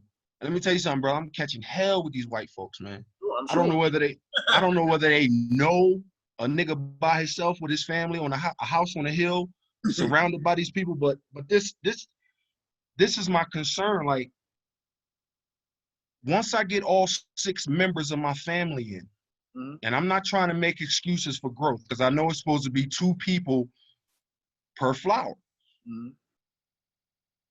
I'm looking at giving half back every pot. We're looking at, and I'm only saying that, brother, because I want to stay in this and have that patience so I can continue to grow. A lot of people, in my opinion, may feel the pressure of, oh, I got to get 2 people, I got to get 2 people. But at the same time, in my opinion, your generosity can help. Yeah. You don't need to keep your whole 3,500, brother. I see what you're saying. Yeah, you're talking about sponsoring people. Oh my God, I'm trying to give. Look, if every you can do that, yes, you can sponsor. Yeah. That was the other thing we was going to get into. Actually, you jumped on it. That was good. Okay, so you can sponsor me. I'm from Patterson, baby, Jersey all day. Yeah. I'm from Camden. You know, we living up here in Denver right now, but I'm actually looking about Jersey. Yeah. I had to get up out of there, but right now at this point, and I don't want to get off the topic, but I'm in a situation where, and this might be foolish, but I'm in a situation where, brother, I don't want to renew my license. I don't want to be on this social security madness, because that got a lot of strings and ties to it as far as this system. So I would advise you, if you were listening to any of my status stuff, like the way I teach. Oh, I'm new. I'm like 1 week new, brother. I'm a baby. I'm fresh out the womb. I don't want to act like I know anything. I'm fresh out the womb. I see how many people on here? I got about 75 fathers that can help guide me and my family into a better space in this society. And I just want to put it out there. I'm about to mute back out, but I just want to put it out there, brother. You got 6 people. I'm looking at a rotation. We're going to give half back every drop. But I'm going to mute back out, man. I'm going to mute back out, and I just want to learn, stay locked in. I appreciate you saying that. We hadn't we were going to touch on that. Okay. You'll be getting back a large sum of money. If you don't need all of that, you can sponsor people to start under flower. You can do that. If somebody doesn't have the money to come in with the 500, you can say, all right, well, I just got 3,500 here. Take $1,000, give 500 to people and sponsor them. You know what I'm saying? And as long as they pay it forward, this is a way for it to grow exponentially. Because see, most people, where they look at it is like, I'm gonna hold on to my 35. And yeah, if you think about it that way, yeah, you know what I'm saying, it could possibly end if somebody runs with their money, and it wouldn't end. Mute your phone, everybody, while I'm talking, please. We're recording this. I gotta get it again. Hold on. So, the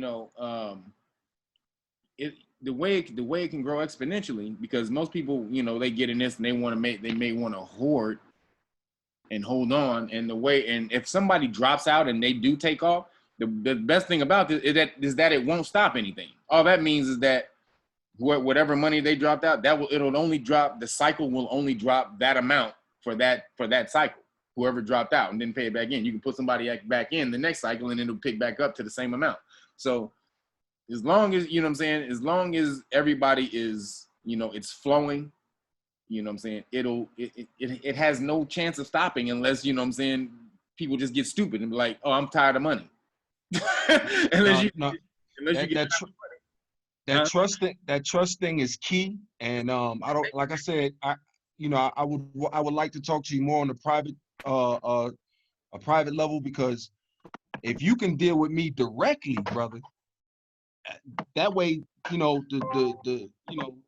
everything is tight. So, but let me mute out, man. I don't want to interrupt everything, man. I'm glad I got that opportunity to put that out there. And, before this is over, if you can kind of, because my wife, she say I'm foolish.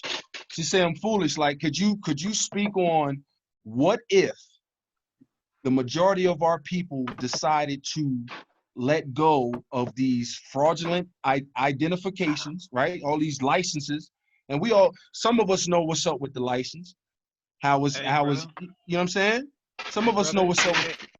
Hey, not to cut you off, but you kind of new to the chat. If you actually go through Kev's videos, you'll see what he's talking about, and you'll get a notation of what you're saying he's already been telling us. So okay, all right, I'll fall back. True. All right.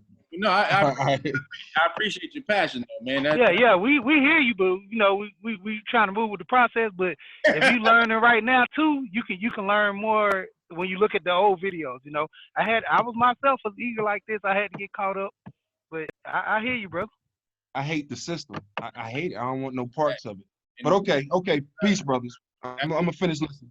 I do teach you how to get out of the system. That's the whole status side of that. That's not what this is. This is the building the financial part of it, because you got to be financially straight. You know what I'm saying? In order, for you to do anything in the future, you can learn the law and be out of the system, and that will save your ass. Ay, Dios mío. Yo, hold on, I gotta mute everybody again. So you can get out of the system or legally, and that will save your ass from legally being from any legal repercussions in the system if you change your status. But what can you do if we don't have people, if we don't have each other, and we don't have money or resources? You can't get anything done. That is the name of the game. It's cool that you can learn the law and be secure in yourself, and then while you're walking outside and and know the law and not have them fuck with you anymore. But what good is that if you only by yourself? That's why sovereignty is sovereignty is only for a collective. Whereas if you're by yourself, it's called self-governing. So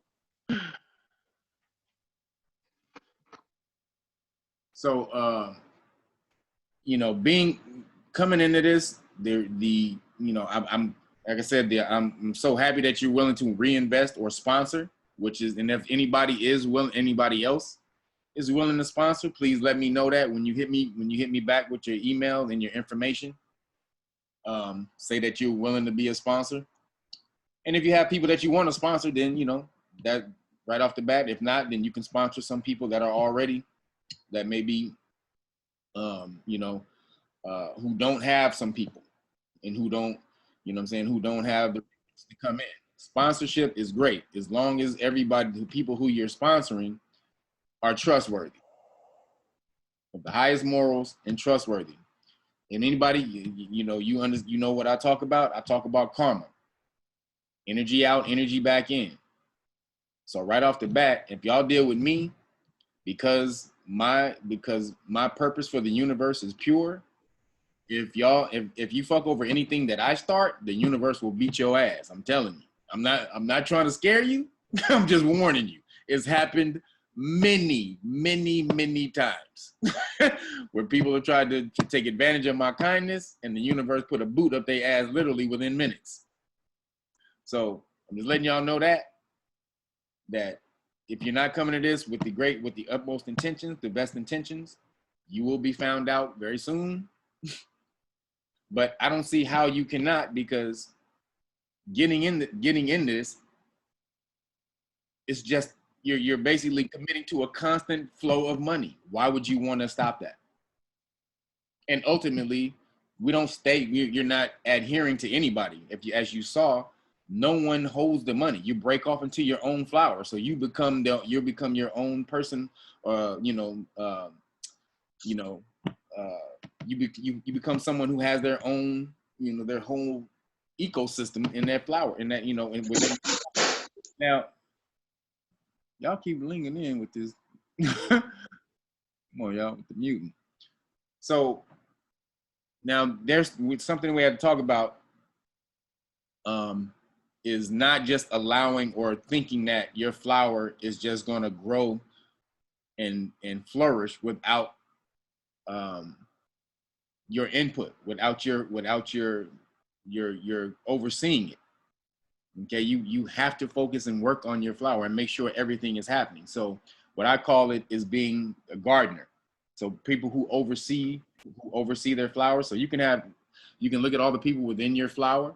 And I would say we designate 2 gardeners for each flower to make sure everybody's on point. You're talking to people, you can be, if you want to be more than that, that's fine. But to make sure that everything is flowing, everybody's talking, because we do want this to be ultimately a resource center.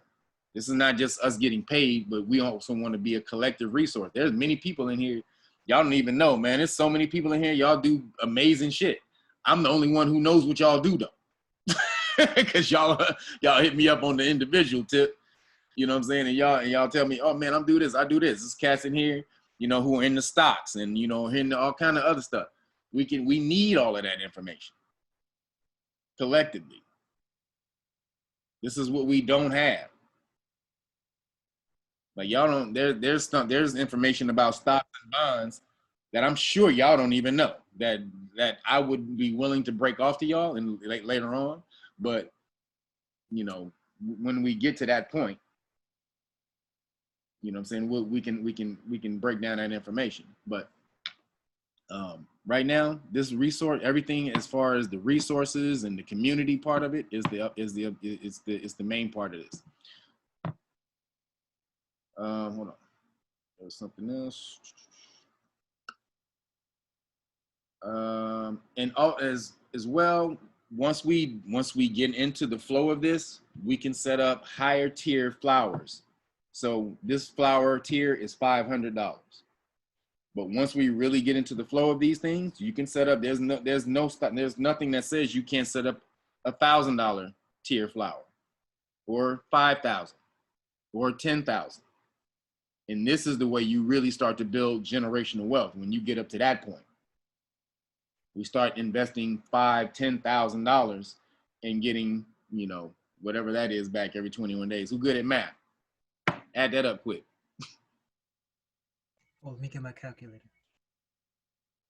That was a joke. So, you know, then we really start investing in real estate and stocks and, you know, and bonds. I mean, trust me, bonds is the top of the game. Bonds is the #1 game. Matter of fact, your birth certificate are bonds. Your driver's license is a bond. Your social security number is a bond. Everything that you have is a bond, which should let you know that the bonds are the top game in the world. So we get into that. Yeah, what's going on, Kev? What's going on? Want to bring some light to the group. Yeah, I'm in a SuSu. I'm in multiple SuSus, actually. And then it was funny when you said it and mentioned it, I was like, God dang, everybody's doing it now. So, you know, I had to chime in. But yeah, it is a village. Give your experience to the group with the SuSu. Yeah, it's a village mentality. You gotta, you know, communication is key. If you're not a talker, if you're not ready to speak to people, then hey, you're not really, it's not for you. You know what I'm saying?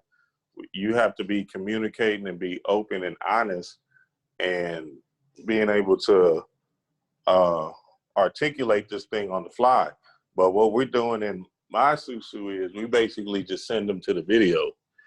Right. And then, you know, the video explains everything. And if they down, hey, come on with it. If not, you know what I'm saying? And then there's also like an interview process with us because we're very, just like you say, you hate niggas. Yeah, we try. Don't do nigga shit. Yeah, we try to keep the flies away because at the end of the day, we know they're not going to bring no energy to the group. And this thing does take energy. It does. You know what I mean? You don't want to sit around and just be hoping your two will come. No, you want to be constantly showing people these videos or have people with the like mindset that's ready to have financial freedom. Right. And y'all know this is Kev, so you know y'all seen his YouTube videos. If you just see Kev doing it, that's all you got to say is, "Oh, okay, I trust him, so fuck it. I'm going with it." Yeah, I don't mess around with fuckery. Right. At all. Could I add to that? Because that's been my main issue in terms of like trying to get people, especially my black brothers and sisters. It's always on some nigga shit. Why don't you put your $500 in and then get back to me after 21 days when you get your money? And it's like, that's not the point. The point is to get you in a good thing about people that I know I can trust, especially Kev. I've done a bunch of God classes with Kev, and Kev's legit, you know? So I understand what you're talking about, the nigga shit. And that shit. Yeah, and that's the part that's going to, you know, be the constant loophole in this thing. It's just about that. The integrity of the people. Right. So, you know, if somebody tells you no, at the same time, you just got to be like, all right, I appreciate you. You missed the blessing. Because remind you again, it's the way you say things. Yes. Like this is about like when I tell people about it, I'll be excited. Yes. Say, say, look, I got this opportunity for you. It's going down. Hey, look, we about to change the game. I know you just got laid off. I want you to watch this video. Tell me what you think afterwards. You know what I'm saying? And my point, if you know, yeah, go ahead. I'm sorry. I just want to say, if you know somebody with integrity, if you see, remember, your trustworthiness is the utmost important. So if you know somebody who is trustworthy, then you can sponsor that person. You know, and you just know that they don't have it right now. Then you can sponsor that person because they're, you know what I'm saying, their integrity is the most important thing. But go ahead, bro.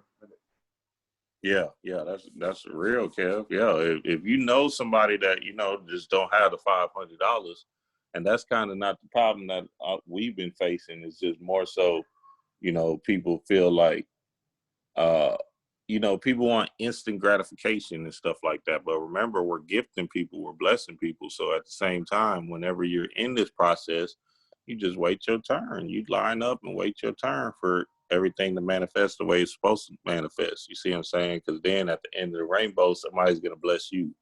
Absolutely.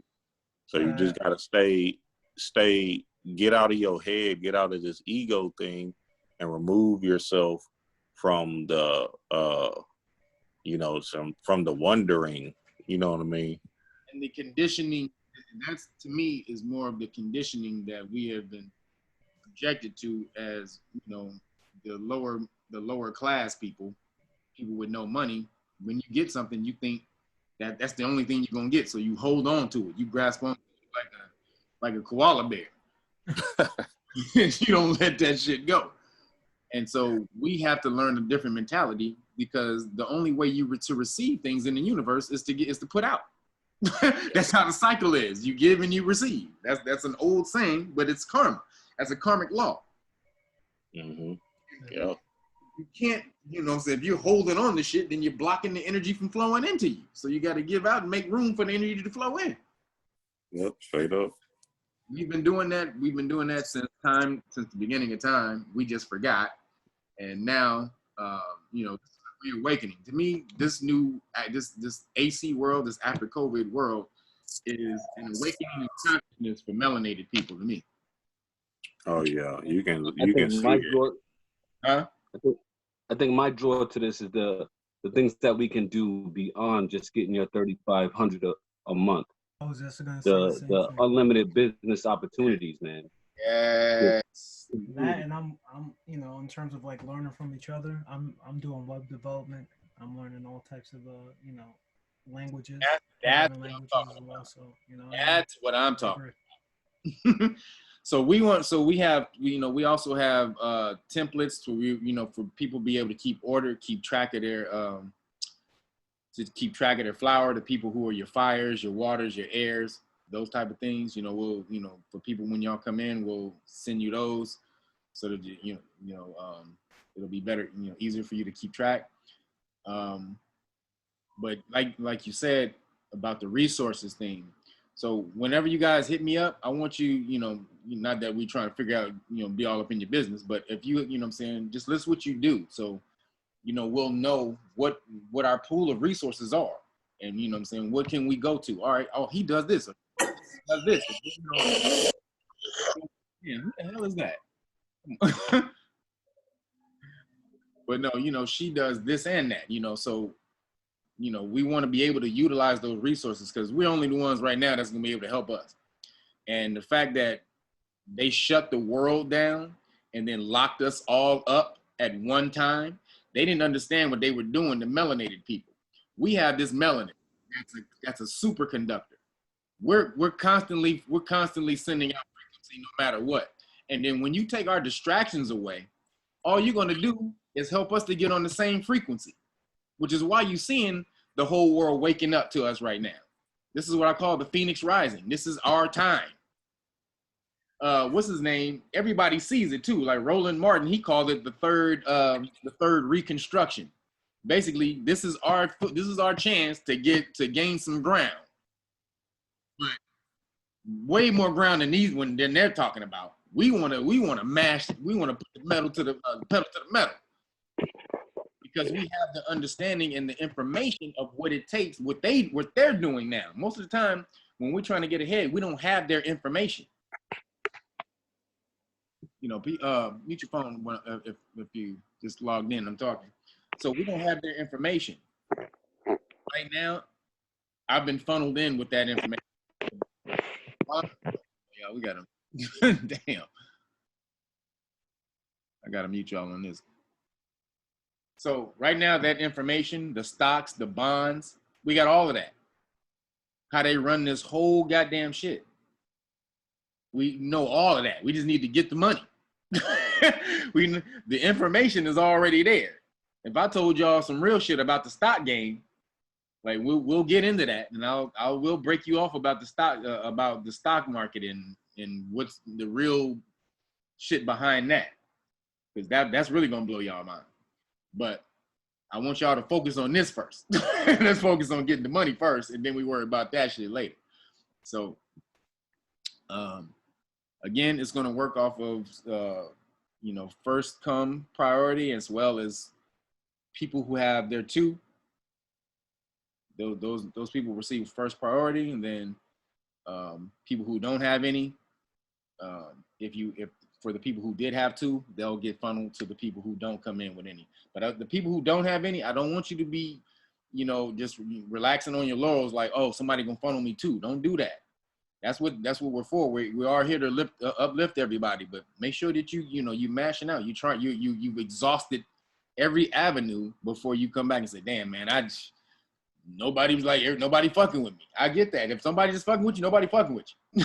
That's just how it goes. Then we will deal with it that way. But make sure nobody fucking with you first. You really gotta exhaust those avenues. And once. Only thing I was gonna say is one quick thing. People that are looking at this, one movie you should look at that'll give you a reason why we need to do this is The Banker, because you can watch what happened to those brothers, and then you can understand that why we should do this. Who's The Banker? Thank you for pulling that. Who's The Banker in here? Yeah, I seen it. Yeah, I seen it. Did y'all see? Yeah, that was a great movie. Did y'all see how important that movie was, though? That's why I think that's why Apple tried to hide it. That's why when they got the rights to it, they didn't bring it out in theaters like they were supposed to. I'm gonna ask you one thing. What did you see in that movie that they didn't want to get out? Black unity, unity, brothers working together. Despite what they different backgrounds. Okay, that too. That's all. That's been for years though. There was something in that movie they didn't want to get out. What was it? How they were using that white boy. That too. But they weren't using the white boy. What was they doing to the white boy? It was teaching him how to. They was grooming him. They taught him the game. And they taught him the game. While they were teaching him the game, they were teaching all of you the game. Whoever made that movie to teach you niggas the game. That was put in there on purpose. Go back and watch The Banker and watch how they're explaining the real estate market. That's real shit. That's not fake shit. All of that is real. Everything that they're telling you about the real estate industry is all real. They're literally breaking you off the real estate industry game in that movie. That's why they want that to come out. Hey, I got another movie. Okay. I'm gonna take it out of your mouth, Kev, because this is something you always say. Hold on, let me finish this. So, but not to mention the fact that they didn't want you to see two melanated brothers in the 50s. Two melanated brothers in the 50s who had taken over the biggest building in Los Angeles. Two niggas owned the bank. On the building where the bank was, the big in Los Angeles, downtown Los Angeles. I live in Los Angeles. I know where that building is. Y'all don't understand. That building is huge. And two brothers own that building. Not only did they own that building, they owned 177 apartments, most of which had Caucasian tenants in Los Angeles. No one knew about this shit. I had no idea until I saw this movie. I had no idea them niggas existed. That's a reason they hide niggas like that. They do not want you to see how to get over in the system. They learned the game and how the movie started. I don't want to tell anything, but how the movie started off was Anthony Mackie when he was a kid. He was in the wind. He was a real estate. Hello. Yep. So he was by this real estate. Building where these two real estate agents. They were talking the game in their office. He was outside of their office writing it down as a kid. He was writing down everything that they said. And then they chased him away, but he had all the information. And he figured he later on in life became who he was based off of learning that stuff from the Caucasian. You have to learn their game.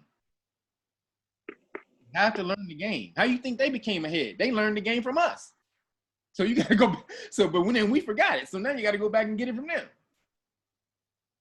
A quick thing. They also did that. I don't know if people know this by history, but they were talking about when people used to be the waiters, and when it came to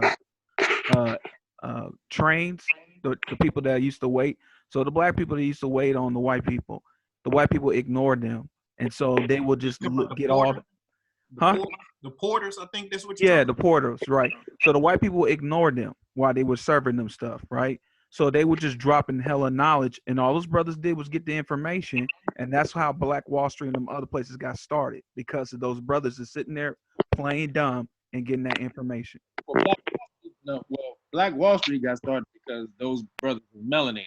They weren't listening. They weren't listening. I mean, they were Aboriginal. They were Native American. So My bad. I meant to submit the information. I stand correct about that, but I meant that's how I know people got information about how to make money. So, like, all of you guys need to go look up the book Nature Knows No Color Line by J.A. Rogers. J.A. Rogers was it was exactly what Brian is talking about. He was a porter on the trains, and he would clean, and all these Caucasians would be dropping all his knowledge in the car while he was cleaning. And they didn't think they thought he was so stupid that he couldn't understand what he was talking about. But he was a reporter in the melanated community. He was a news reporter. That was just his regular job so he can make money as the porter. But his main thing was being was a reporter, not a porter. So you got a porter in the train, but he was a reporter for a newspaper. And so he was writing all that shit down. And so you got to get the game, man. I mean, whoever has knowledge to the game, you got to get the knowledge to the game, but you can't win it. That's just how it is. So right now, though, we don't need their knowledge. We have our information from the past on how to create wealth, on how to generate wealth. But then we take that and then go implement the rules to the system. Because it's major and most people don't know it. And if we do that, we can mash out. Okay, I got a question here. So if I have my two people,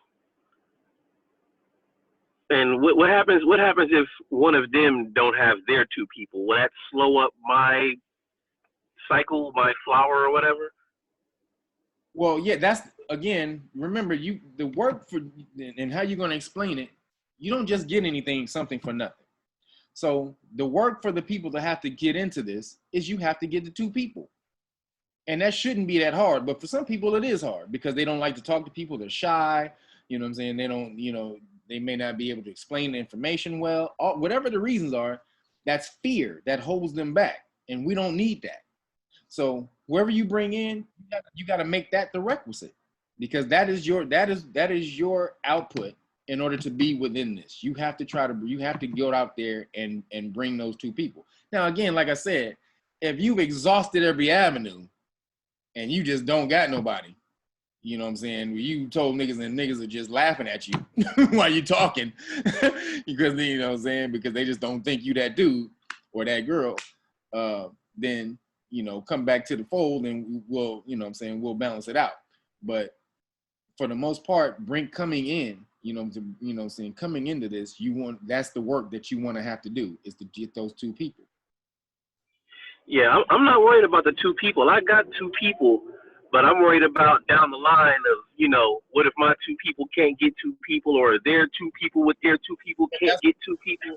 I want to know how that affects like the cycle. You know what I mean? Well, that's what we were just talking about. You can tweak this in a multitude of ways. You can sponsor somebody. If those two people, they say they can't get two people, then you can help them sponsor two people in, and then they can pay you back once they get paid. Like, dude, this is about community right now. It's about helping any way we can. The only thing I have an issue I have with sponsoring people is the integrity part. You know what I'm saying? Well, yes. I know that there are some situations where people just don't got it and they want to get it in. You know what I mean? But at the end of the day, some people might be screaming agony, but they just want to see if it works. You know what I'm saying? And then they're not really trying to do as much as possible. And once it gets so far down the line, I'm not involved to kind of vet them. You know what I mean? Hey, can I say something real quick, bro? You gotta have a different mindset. So the point is, we gotta put out a certain energy out.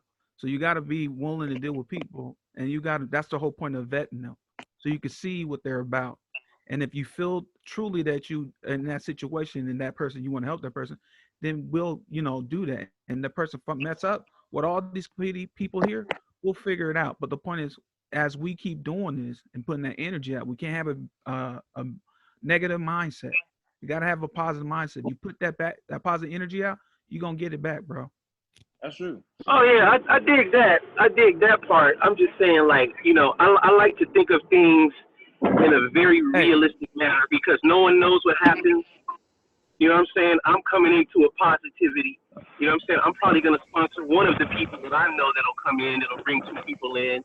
But like I said, once it gets so far down the line, it's kind of out of my hands at that point. Hey, Kev, can you hit him with the Kobe Bryant idea? What? I said, can you hit him with the Kobe Bryant idea when it comes to playing basketball? How he The Mambo mentality. Yeah, you just focus on one possession at a time. That's it. Oh yeah, yeah. That's what I'm saying. Like, you know, like you say, this is a community thing. So I'm thinking along the lines, down the line of the community to keep this shit sustained. You know what I mean? Let's worry about that when we do that. Hey, all right, I got you. I worry about being down by 20 when I'm down by 20. If I ain't all right, word up. I got you because I have a crossing the Rubicon mentality. You know what I'm saying? I'm burning everything once I get over to the other side, and I expect everyone to do the same thing. You know what I mean? I understand, but then you also got to understand, you know, what you put out into the universe is what you get back. That's also the karma. So your mental, you know what I'm saying? There are people who are fuckery and they'll do all that shit. You just don't project that into your path. You know what I'm saying? If those people come your way, then, you know, you just leave them alone. If there's people who you feel that you vet them and they feel that they're shady, you will know. You feel that energy. Don't fuck with them. Yeah. Word up. That's exactly what I was just Hey, Kev, I got a quick question. Can you guys hear me? Yeah.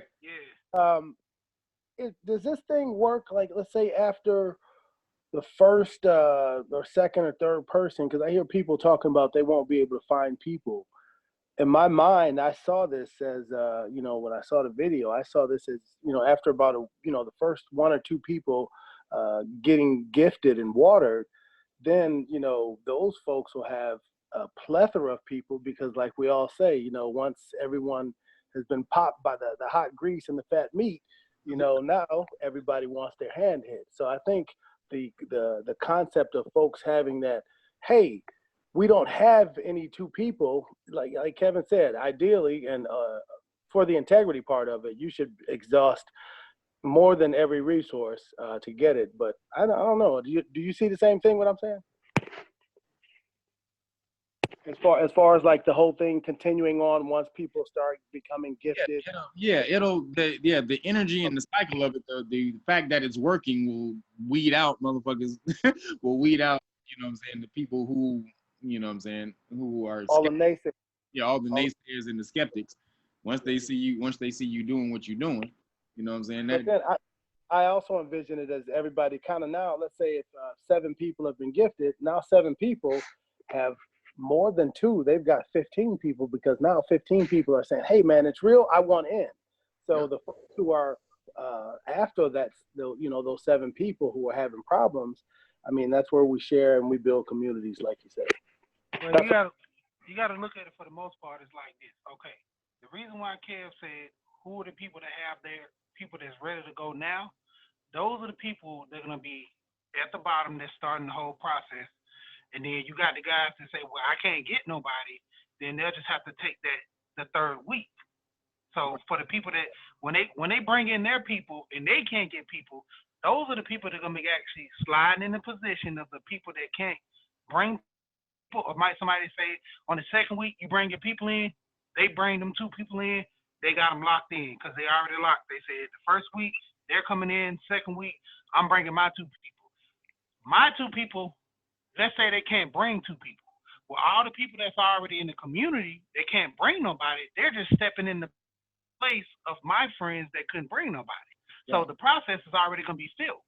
So when we go to another flower, that's when you have that process of all those other people. So he's already had it knocked down. See, if you listen to it, he's already starting that process. That's why he wants the people that coming with 2 people already. So the people that don't come with nobody or your friends can't come with nobody, he's just filling in the gaps. It just be funneled to the people who don't have it. So exactly. He's absolutely that's actually the way this. He's right. But now we can't tell if we may have enough people for people who come in with no one. So that's where we'll have to tweak But that's why you say if everybody's exhausting their efforts to get two people, then we should never have to get to that point. Exactly.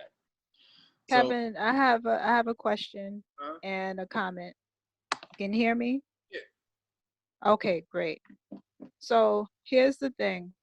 I left my email on our chat after you put out that the first video describing this lotus flower, and nobody got back to me yet.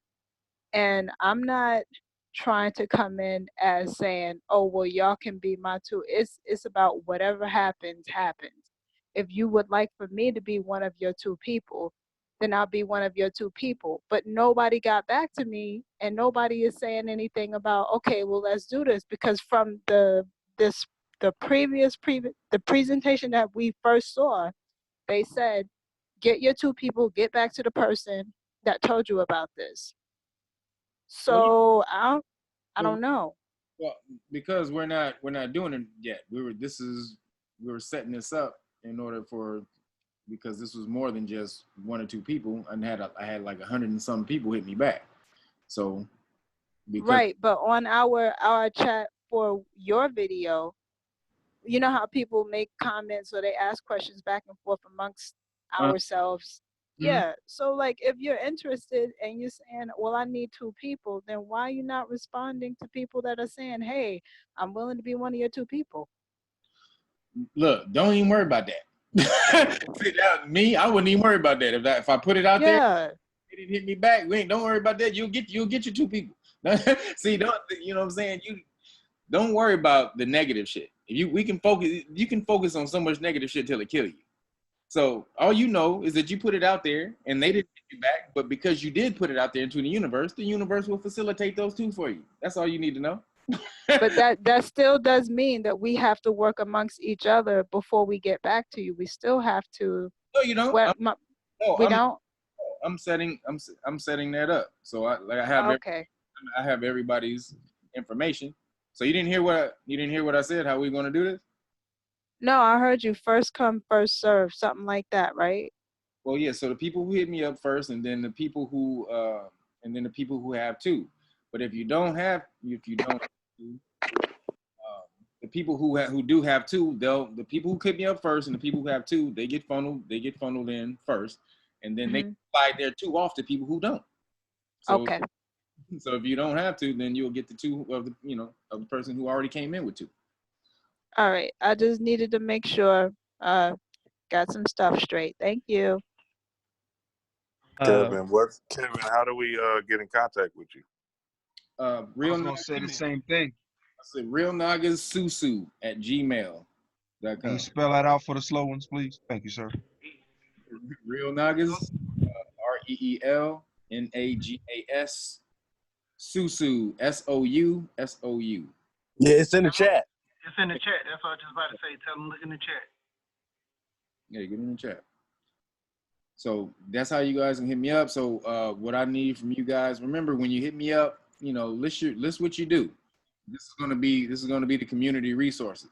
And I don't want you to think like there's not gonna be a central person to this. Once you guys start breaking off, you're gonna be in control of your own shit. You know what I'm saying? Can I make a suggestion? Let me finish. Okay. But you will be breaking off into your own thing, but because we are of one community, we do have to keep contact and make sure everyone is doing and growing properly. You know what I'm saying? We're a garden. You know what I'm saying? You're your own flower, but we're all one garden. So, you know what I'm saying? We want the garden to flourish, which means we need to be checking up on each other. Yo, you good? Yo, you got some people? You need to holler at some people? You need that? What you need? Boo boo. That's what makes a community. And that's what makes it flourish and grow. And then as well, once we list the resources of everybody, there may be somebody in here who may really need another one of these people in here, like really, really bad. You know what I'm saying? So, that's what this whole thing is about, ultimately to me. The money thing is cool, but it's the power of the resource that matters. Because I don't know if y'all understand, with unity, man, you can do anything. Yeah. Go ahead, somebody who had a quick. Cause that's like in my situation, man. My friend actually turned me on the stock. This guy, he does government contracts. So he pretty much got me in, and he was like, man, he just kept pounding me. He said, look, do this. And I was like, well, I don't want to get into these whole computer things because he does logistics and everything for computers.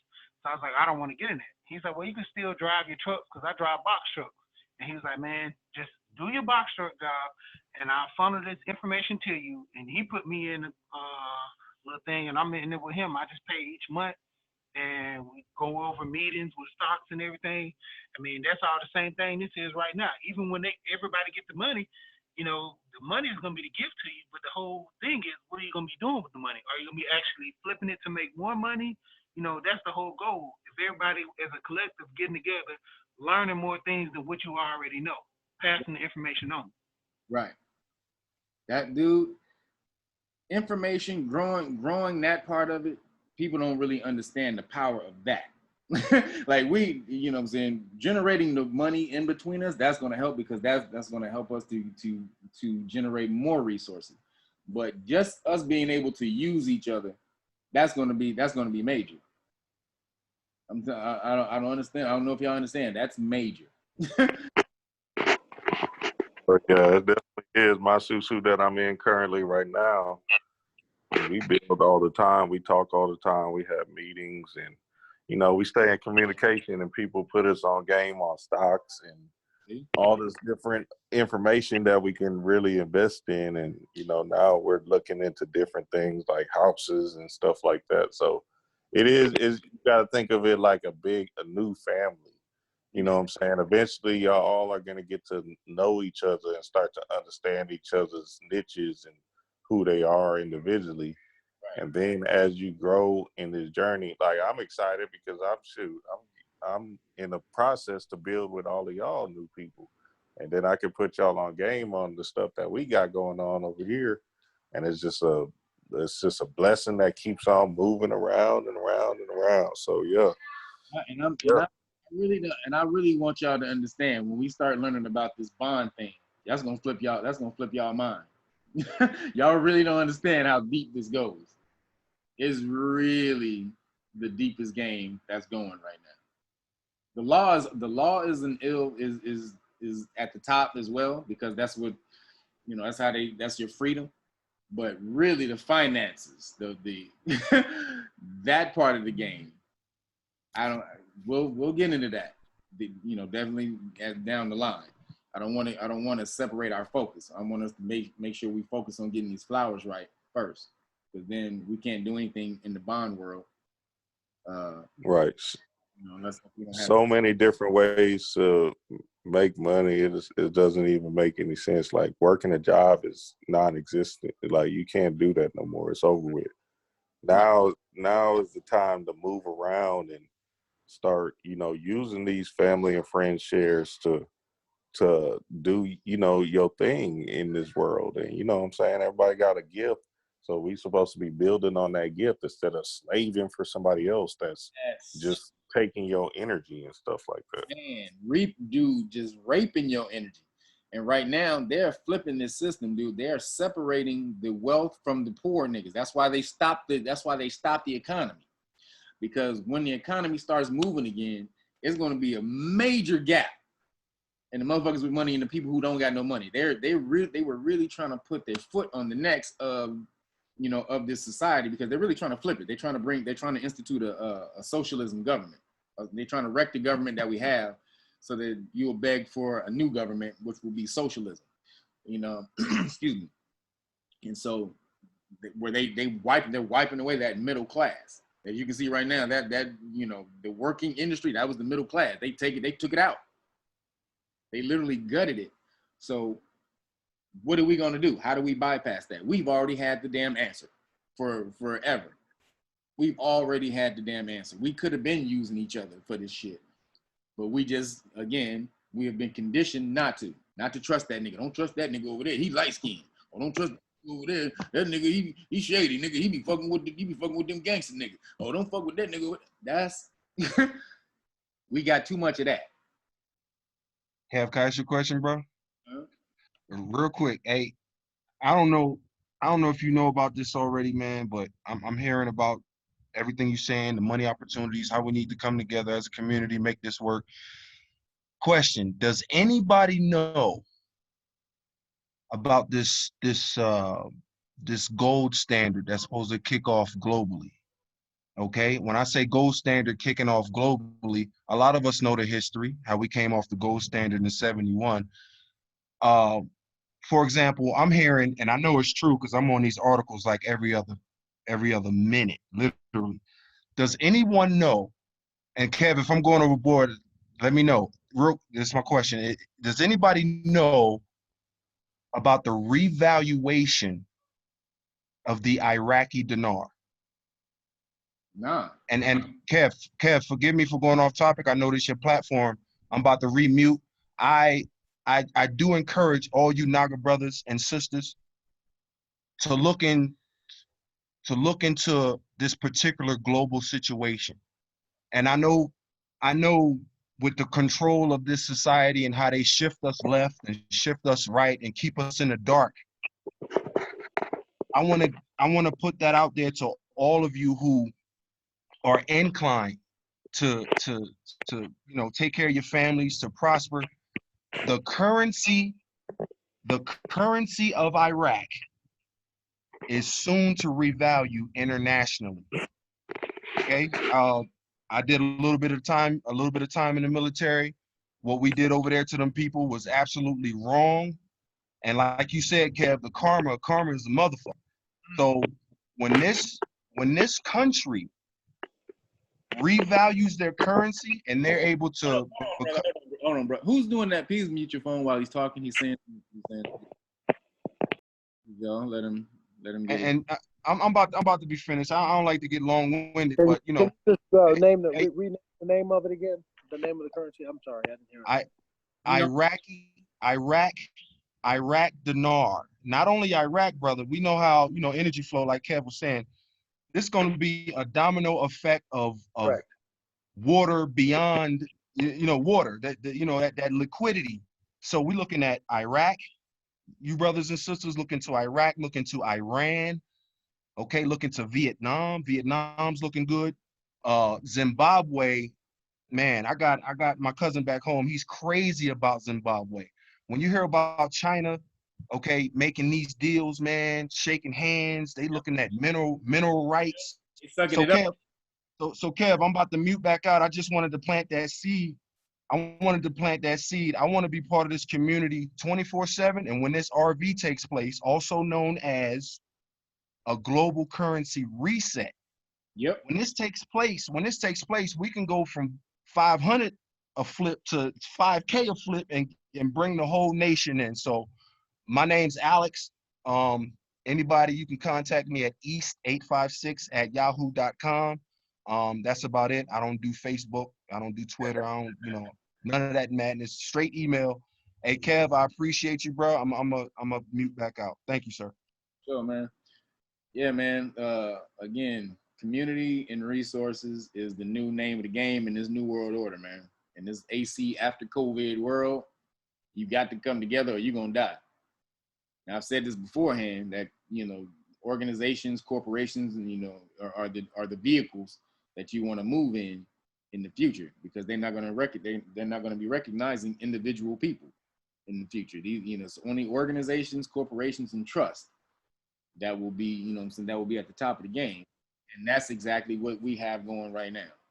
This is the oldest organization, the oldest trust, and the oldest corporations that we have instituted with amongst our cultures. And so we just need to get back to that. It's the easiest, most simple thing. All it requires is just you be trustworthy and put money back into the pot once you get it. But I don't see why you wouldn't do that. If you got $3,500 for $500, why would you not put the money back in the pot? That just makes no sense. You got to be the dumbest motherfucker ever. So I'm talking. If y'all listening, if you don't do that, you got to be the dumbest motherfucker ever. To take $3,500 and walk away from perpetual $3,500 every 21 days. That's by far. If somebody do that right there, that just lets you know how slow and special they are. Because I mean, if you got it one time, you're gonna get it again. Great. God damn It's like I got the money the first time, but they gonna scam me the second time? Really? This is the thing though. If you get it the first time, that means you reached the center as water and you don't need to do anything. You're already in a perpetual cycle. All you gotta do is just throw that 5 back in. It's gonna flow back. Everybody, I just want y'all to make sure you understand. You don't have to mash out. You just need to make sure that you reach the center, the water part of your flower. Then you have your own flower. Once you get your own flower, then you can start, really branching out and thinking up. You can get in another flower, but just focus on getting to the center of that one first. And obviously, we're all going to help each other do that. But that's the only thing you need to focus on. Again, one possession at a time.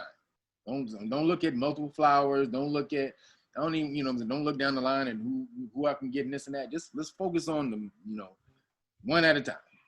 One possession at a time. Shout out to Kobe. God damn it. Kev, you got a raised hand in the chat. Oh. Bella Joy. Oh, what's up? I didn't see that. Go ahead, Bella. Can you hear me? Bella? Hello? Is she there? Did she leave? I think she just dropped out. Hey, Kev, I got a question. How long have you guys SuSu been going on? My homie got me into this a couple weeks ago. He's been in it. But I know I got more homies who's been in them for years. Okay. I'm not with the Moore Science Temple, so I didn't want to Right. I ain't want to jump in there with them, but they mashing. The Moore's got 3 or 4 of them. They mashing out with. Gotcha. Okay. That we had no idea about. But again, like I said, I'm not in the Moore Science Temple. I didn't really want to dive in. I don't got nothing against the Moore Science Temple. I just not part of that. Right. Yeah, the crazy part is, man, I was just talking to an old cat. I went fishing the other day. I was just talking to an old cat. He was telling me about it. And his old lady's Jamaican. And he was saying that, they do the same thing. They put the money in the pot. And my wife's Jamaican. I was like, she never put me on to this. I was like, that's crazy. When I got on your channel, you started talking about this. I was like, man, what a coincidence. Like, dude, he literally just told me about this. I got a business mind. When I had a lemonade stand when I was 10. Actually, 2. I had a lemonade stand and an orange orange juice stand when I was 10 years old.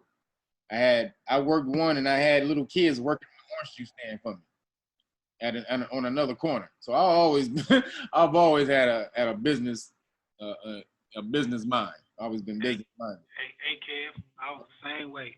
I was an elementary school dog, and I used to steal candy from the grocery stores and the corner store, and I'd go to school and sell it. It was nothing but profit. Yep. Go to school back. Nothing but profit, man. I wouldn't steal it though. I go buy it. I go buy the box. I was a little rough one back in the day, man. That was my past life. Because the crazy part, when I came to the other side of town of Atlanta, I started stealing like bags of sugar and Kool-Aid and Ziploc bags. And I used to go to school. They call it what they call it, cocaine candy now. It's nose candy, but what we used to do, I just put it in the bag, sell the sugar and stuff like that. At the school, man, I was known for selling candy. When I got to high school, they like leveled it up. Everybody was going to Sam's Club. It slowed down my hustle, man. I wasn't saying that I didn't steal. I just didn't steal that. Yeah.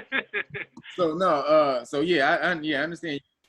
So it's a business mind. So when I saw this, again, people have been hitting me up about it for over a year and a half now. They've been introduced into it. Like I said, the Moorish homies, they hit me up to it a long time ago, and they've been getting paid out. But again, I'm not being a part of that. But then when I saw this, when the homie hooked me up, when he hit me up a couple weeks ago about it, I was like, okay. Especially now, this is a whole different time now. We're in a completely different world, different time, and things happen in their time, and this was the time for this. The fact that the whole world is on lockdown. Everybody's shut down, meaning all of the melanated people, most melanated people, our resources have been stopped or at very limited at the most. Knowing that this government don't give a shit about our resources and our well-being, they just don't. What do we do? This is the perfect vehicle for us to be able to help each other and move into the next phase. And always remember, the word success means what comes next. That's what the definition of success means. What comes next? So we always need to be thinking about what's next. What's the next move? What's the next move? What's the next move?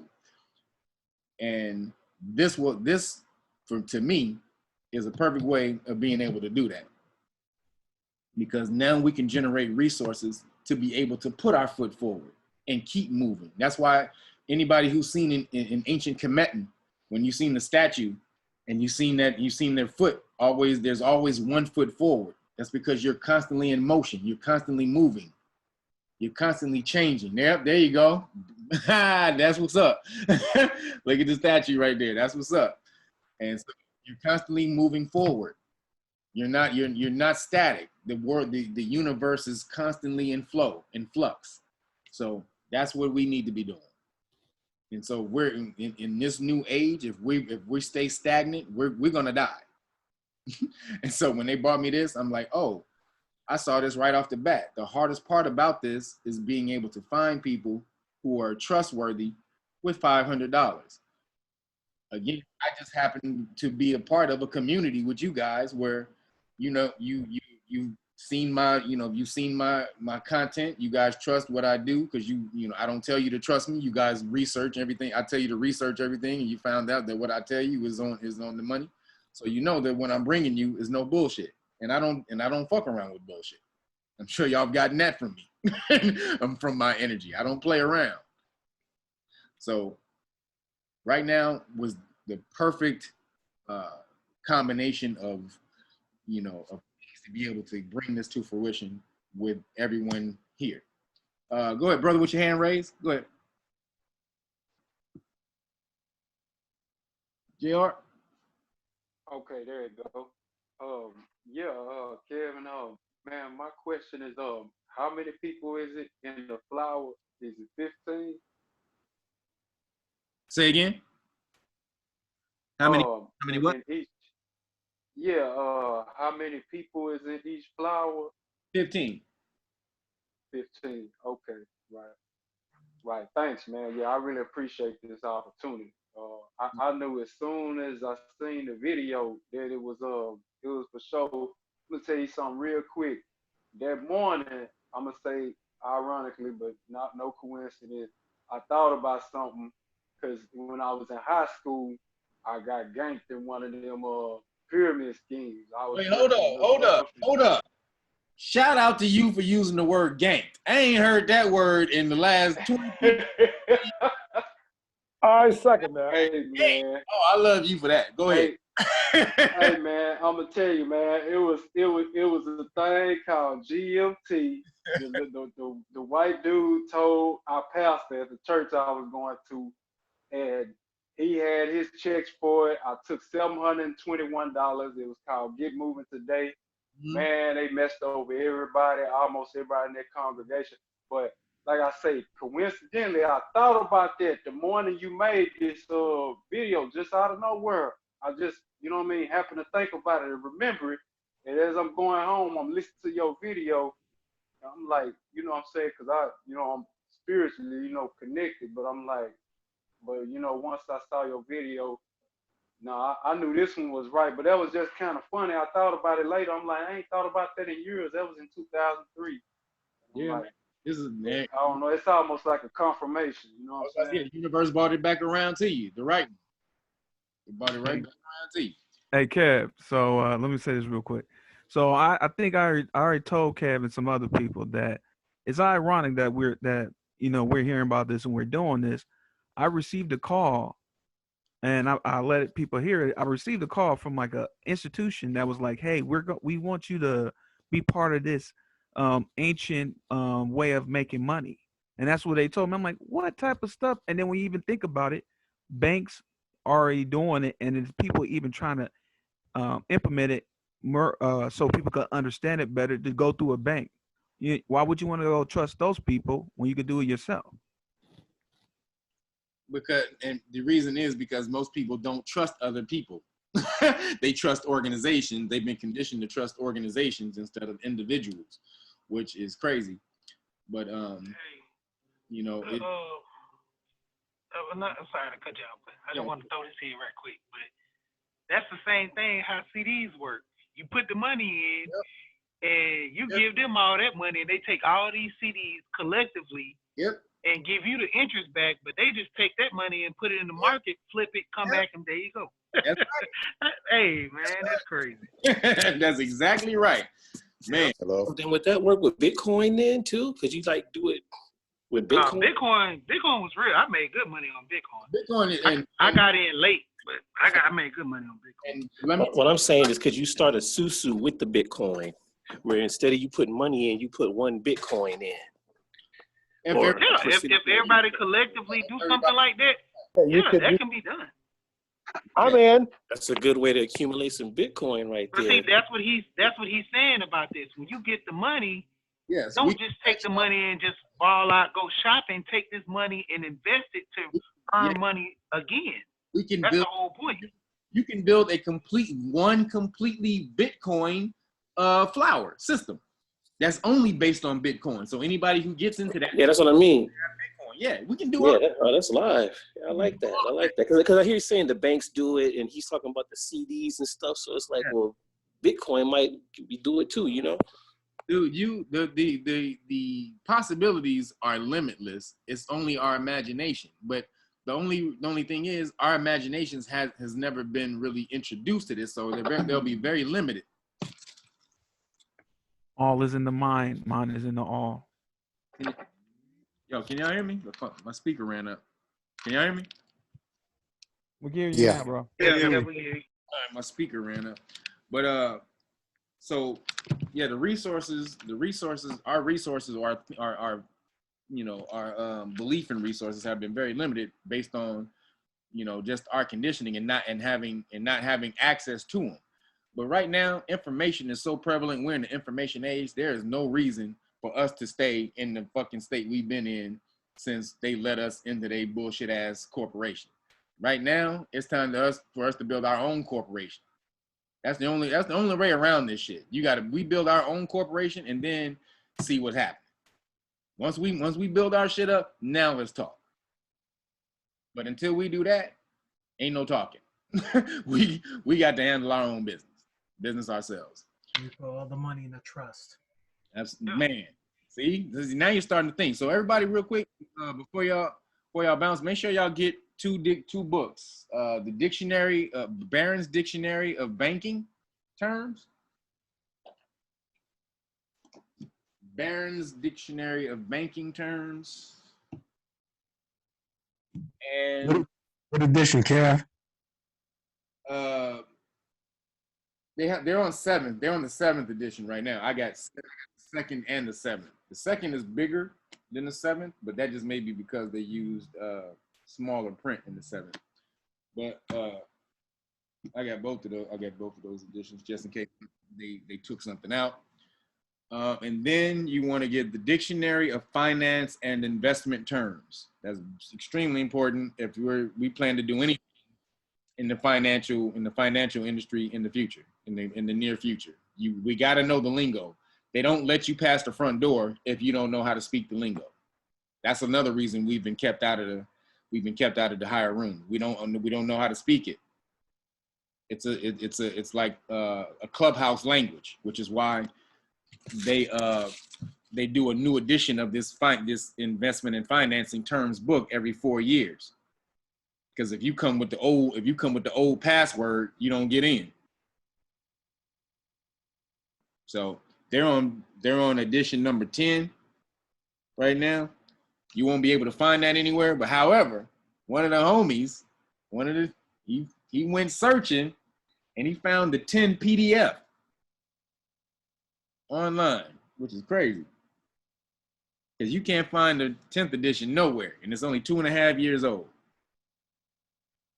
And we had like 8 people looking for that shit, and he finally came and found it. So you find that PDF version, or if you want me to send you the PDF version, I can email it to y'all.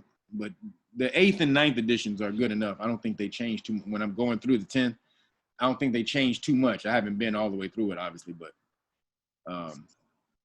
you have to get those books. All right. Was there any other questions before we bounce? Make sure y'all get your information to me. Reelnagas SuSu@gmail.com. Yeah, I have a question for you, Kev. Question is like, now what's this? I'm at work, so I've been in and out. I've been having to log in and log out. Will this be online? The whole session?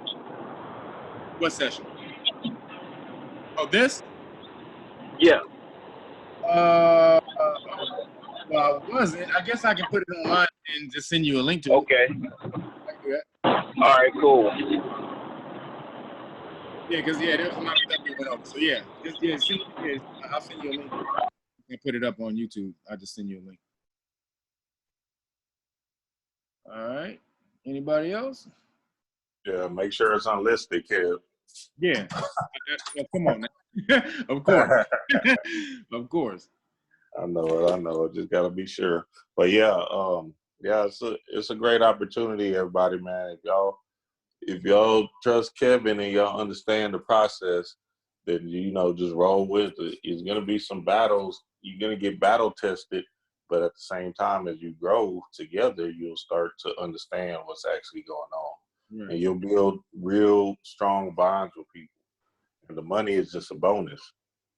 Right. And if you don't know how to explain it well, the way you explain something well, you get passion behind it, is learning as much as you can about the information, because then it just flows from you without you trying to convince somebody. You're just literally informing someone at that point instead of trying to convince somebody. And those are two different energies. When you're trying to convince somebody of something, you know what I'm saying, the ball is in their court. But when you're just trying to share some information with somebody, you're like, look here, nigga, you can jump on this or not. The ball is in your court. And you have all the enthusiasm and passion behind it. And you're basically making them feel stupid if they don't jump on it. They don't get with it. So learn about it, learn as much as you can. Watch that video as much as you can. Take this really quick. This is another video. Where's the chat? Kevin, are you recording this session? Yeah. Thank you. So everybody, I just put a link in the video in the chat. Everybody copy that. And y'all, that's another video breaking down the flower system a little bit deeper. So y'all can watch that. And then once I dissect and break down all the people who have hit me up and organize it and get it back together, I'm gonna hit everybody up and let everybody know what's happening. That'll be within the next few days to a week, because there's a whole lot of y'all that hit me up. Like everybody who even hit me up, not even on here. So it was like 80 people in here, 81 people in here, and not all the people who hit me up is in here. So it's gonna take a minute just to make sure, to sift everybody out, break them all down. But man, this is a great opportunity because we got this many people ready to hit the ground running, meaning we got generated money right from the jump. We got money being generated right from the jump, as soon as we started, which is awesome. Because that's usually the hardest part about it. So Kev, once you break everything down, that you're gonna let us know when we need to make that payment, the gift. Yeah. So how it will go? Remember, everybody only pays one person. Whoever you pay the first time is gonna be the person you pay all the time. And then you'll just get an email. You'll get their information on where to send the payment to that person. And then it'll be the same thing. Everybody will get paid on a Sunday. And everybody will send their payments out on a Sunday. Okay, I appreciate it. Kev, I got one last question, but it's off the topic. Yeah. Great book of melanin, man. You still got that deal going on? Yeah, you mean for the police stop law package with it? Yeah, yep. And Yeah. I mean, yeah, especially with the you know how Qualified immunity notices. Yeah. Yeah.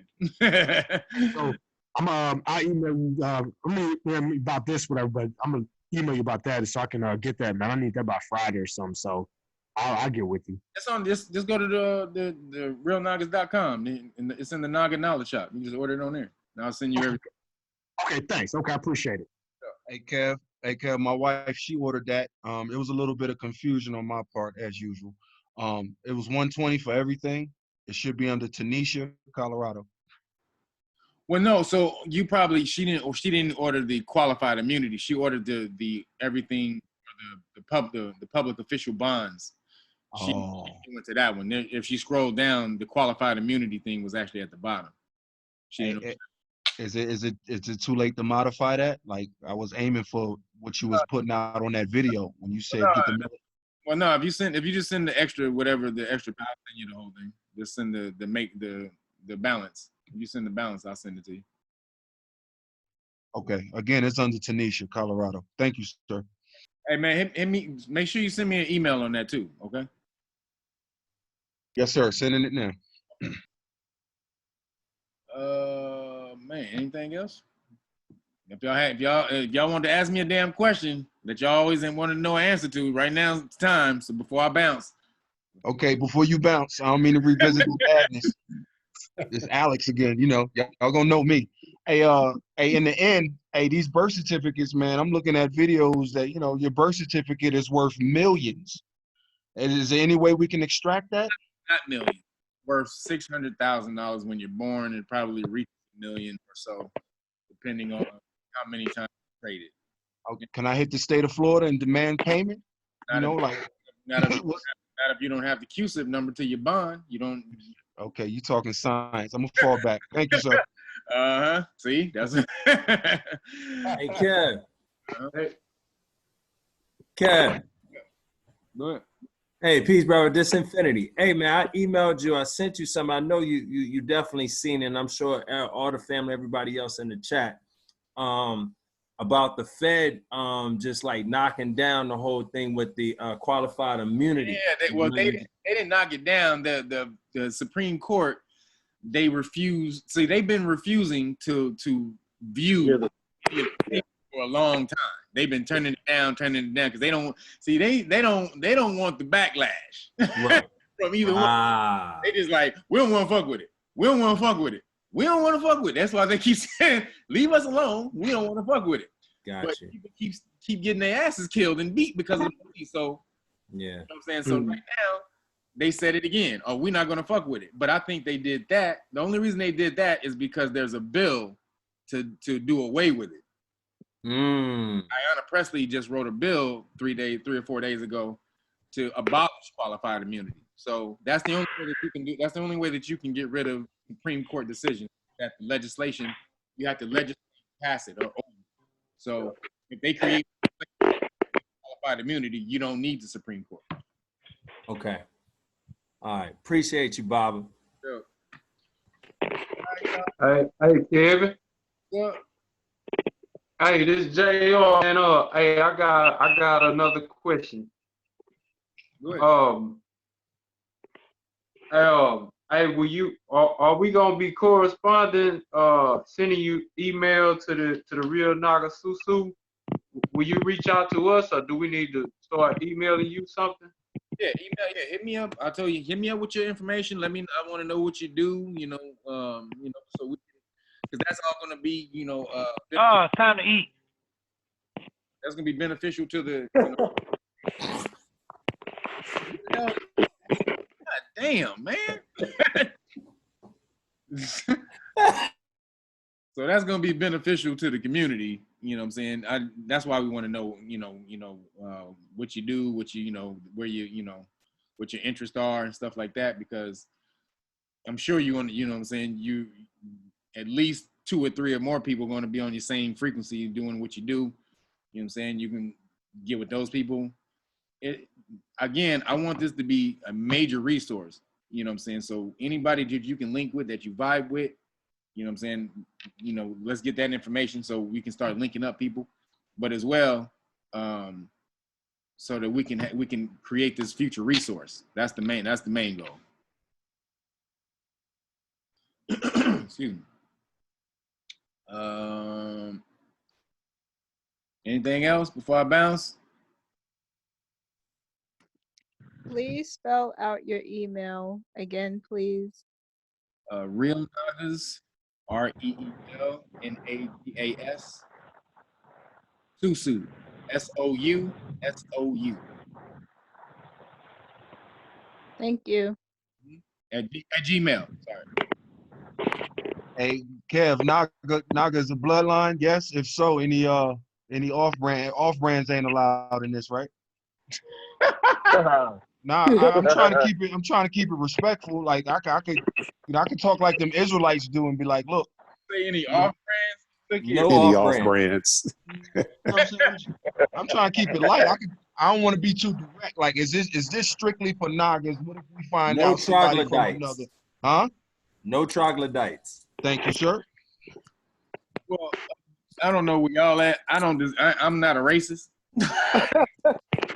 No, I'm not a racist either. It's just getting to that point. It's getting to that point where we all understand that, But you can't be like that because do you know how many Caucasian people that have helped niggas throughout? Yeah. I mean, do you really understand how many Caucasian motherfuckers have died for niggas? Like literally gotten their heads cut off and throat slit.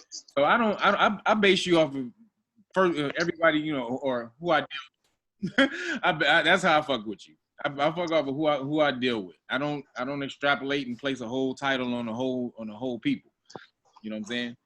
Because I know, you know what I'm saying, I know some Asian people that literally, not figuratively, literally have given a nigga the shirt off his back in the cold. Introduce yourself to the action. So, you know what I'm saying? So it's just hard. If somebody wants to let us know about. Again, everything is about vetting. So everything is about vetting. I'm not, you know what I'm saying? Whoever you bring in, if whatever race they are, again, I don't want to place this on no race shit. It's of a consciousness. I'm on conscience. Race is the lower frequency. It's a low vibration. You trying to deal with skin color. That doesn't exist. It's what is your consciousness level? Can we vibrate on the same? Ain't all that connected to the pineal though? I'm hearing they ain't got pineal. We got pineal. We got that serpent eye. Like when you say that, I'm like, okay, well, if they ain't conductive, you got cats coming in here, they not conductive as far as their composition. Well, that's, you see what I'm saying? So when I an individual, that's an individual based by case basis, because there's some highly spiritual, all kinds of people, not just I don't want to deal with Caucasians. There's highly conscious people all over the place. Again, that's a whole different conversation about the consciousness level of people. I didn't want like that'll lead us into like some a gang of different shit. But as far as your question is, no off brands. Depends on if the off brand is down to die for you, nigga. Why not? If the off brand is willing to die for your ass, why not? It's historically it never worked out, brother. Like we had them sprinkles, but once this become a body, this can't turn into Oklahoma. Last thing is another Black Wall Street from these people. I'm not saying that at all, but community, dude, is based off of how you vibrate. Okay? Unmuted.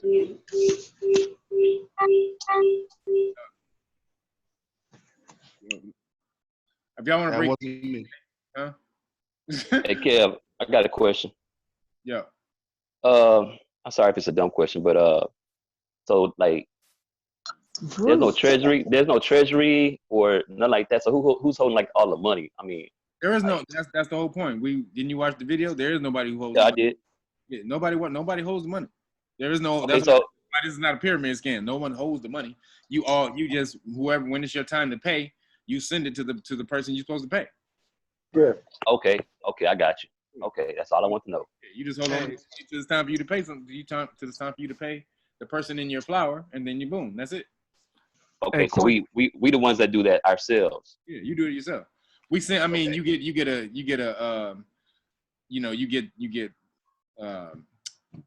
text on who you're supposed to send it to, and then once you know, you only get that one time. Once you know who you're supposed to send your money to, you send it to that person every single time. Gotcha. Okay, bro. Thank you. Appreciate you. Hey, Kev. Yeah. Did you guys finalize how you were gonna start sending everything out to everyone? Like if you're going to be using Facebook or Word app or whatever? No, I haven't done that. There's an app also called Telegram that we might use. I also use an app called Crew, and okay. Which I've been using, or our investment group has been using for 2 years, which works awesome. It's a great app. But most people who are doing this are doing the Telegram app, so I'm going to investigate that and see how that works. So will you be letting us know, like when you respond to the emails that you've received, like, okay, guys, you should download the Telegram app or something? So we're all in sync. Say that one more time. Will you be notifying people that you respond through to the email what app to download? Okay. Yeah, absolutely. So we can all keep, we can all keep the community, in sync. And like I said, the Crew app I know works really well. It's a great app. But because everyone has been using the Telegram, I'll check that out and see which one is better. Okay. And the Crew, how do you spell that? Crew app, CREW, Crew. Oh, okay. Duh. Also, I wanted to request your consultation and the quality immunity package. I know you're busy now. Would next week be a better time to try and get you to consult? Let's see. You're probably Tuesday. It's probably the better. What's today? No, wait. Today's Tuesday. What about Thursday? Can you do Thursday? Yeah. I get off work after 3:30. Where are you? I'm in Atlanta. Okay. So that's not too bad. Okay. So just email me and then we'll set up the time. Okay. And my name's Karen. I see you. I got you. Okay. Thank you. I appreciate you. You too. Hey, Kev, question. The only reason the IRS is involved because the way we moving money amongst one another, going through the apps. IRS is not involved. They will when you're moving high amounts of money, they'll be like, hey, what you got going on over there? Where my part of it at? So yeah, they will come in and try to see what's going on. But again, this is all from their publication, from the IRS tax code. The whole thing complies with their tax code. Now, ultimately, I will let you know that the IRS is a private corporation that you have to have a contract with in order for to be obligated to pay them. That's another game. That's what I was going to ask you. That's what I was going to say. Thanks a lot. Yeah, the IRS is a private company that you're obligated to pay because you signed a contract saying that you owe them money. That's the only reason you owe them money. Hey, not to cut you off, Kev. Hey, Orlando, I think that is. Hey, can you mute yourself, bro? Yeah, I was about to ask a question. I was waiting my turn. Oh, go ahead. Go ahead, Orlando. Alex had brought up a question about the I think birth certificate or Social Security bonds, and you said a name. I'm trying to get the name of that number you said so I can research it. CUSIP, CUSIP. Cool, thank you. Kev. Yep. IRS form 966. Does that really kill the social, or is that pertains to, you know, corporations with EINs, which I think is different from a social, or is it the same thing? I don't deal with anything that the IRS give you. That ain't how you get out of that shit by signing something else that they gave you. Oh wow, okay. That's a corporation. That's a corporation that has no power over you. So why in the hell would you allow them to set the standards that to free you? They can't. Okay. you're only obligated by contract, and once you sever that contract, you're no longer obligated. That's why I said that what Homeboy said, that contract, he wouldn't advise anybody to learn contract because it's hard. I'm saying no, you need to learn contract because that's why you're out. That's why you're enslaved. Everyone is because of contract. Okay, from birth, my mother initiated the social and all that. We all know that. Yeah. There's a Social Security administrative form. I forget the number. I hate that I forgot the number, but I'm thinking there's a Social Security form that you can submit to actually withdraw your application, right? Withdraw your account from the Social Security Administration, which is voluntary. Yes, ain't it voluntary? Yeah, you can do that, but because it's voluntary to get it.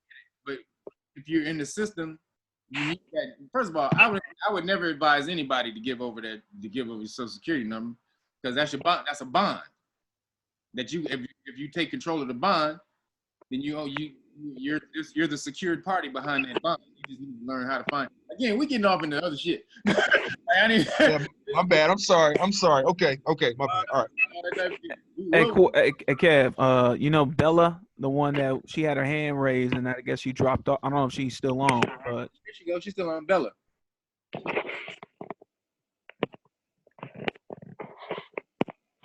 Bella, where's she? Oh. Her mic is unmuted. She might have a problem with her sound, but JR's hand is raised now too. Okay, who can go first? Can you hear me? Yeah, there you go. I hear you. Oh, happy Tuesday night, guys. I was wondering if for the melanin research, like, is all the material going to be hard copies, or is this something going to be digital downloads? I'm saying that one more time.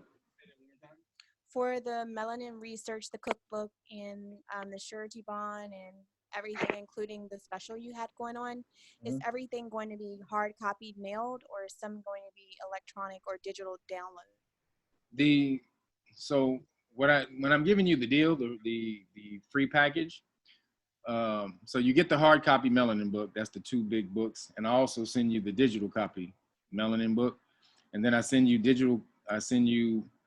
Instead of sending you the hard copies of the police stop law book and all the other stuff, I send you the digital copies so that you can send it and pass on the information. So most people, when you buy a book, they don't give you their intellectual property to be able to reproduce and pass it on. But I want you to pass it on because everybody needs this information. So I'll send you the digital copies. I'll give you the rights to the intellectual property to make your own book or to pass it on to your family and friends. Okay, great. Thank you. Hey Kevin, what's the package again on your site? What package do we need to purchase? Which one? No, so you already paid, right? So just send. No, this somebody else. My bad. Oh, so what do you want? The qualified immunity thing? Yeah. Just go down to the bottom and so wait a minute. Wait a minute. You want the melanin book and the qualified immunity, or just one qualified immunity? The qualified immunity with the alkaline recipe. Alkaline cookbook. Okay, yeah. That's just go. Well, alkaline cookbook is I'll give anybody that. Whenever you buy something, I'll give you an alkaline cookbook for free. That's anything. Oh, I got you. Okay. So yeah, if you want the qualified immunity, just go to the Naga Knowledge Shop and scroll down to the qualified immunity package at the bottom. Oh, okay. Got you. All right. So, Kev, if we already got the melanin book, we just email you for the qualified immunity? What do you mean? I copped a great book of melanin last month while you was making the qualified immunity cards, but they wasn't done yet. So do I just email you for the rest of the qualified immunity? What? I'm thinking it was a deal last month too. I might be mistaken though. They wasn't in existence. The cars didn't exist. Like, they just came into existence literally last week. I was thinking about it, but hit me up on the back end. We can talk, man. Yes, sir. All right, y'all. I got to get out and get me some food. I appreciate everybody for coming in and wanting to be a part of this community and helping and wanting to help this grow so that we can actually do other things in life. I know everybody has their own personal reasons for wanting to do it, which is awesome. But then, especially us doing this as a group and community, is only going to empower us as individuals. So, man, I appreciate y'all for doing this. Please give me your information. Just email me, and then we'll start to break down and place everybody. And also, we're going to send you. I'll send you. You know, the tools that go along with it, the templates, so that you'll know where to place your flowers and your fires, your waters, your airs, and all that type of stuff. We'll send all that type of stuff with it. All right, let's get this shit going. It's crazy. We got enough to really mash out from the jump. So we just need to make sure that I got everybody in the. Is there a time frame that you're going to get back to everybody, or the starting people?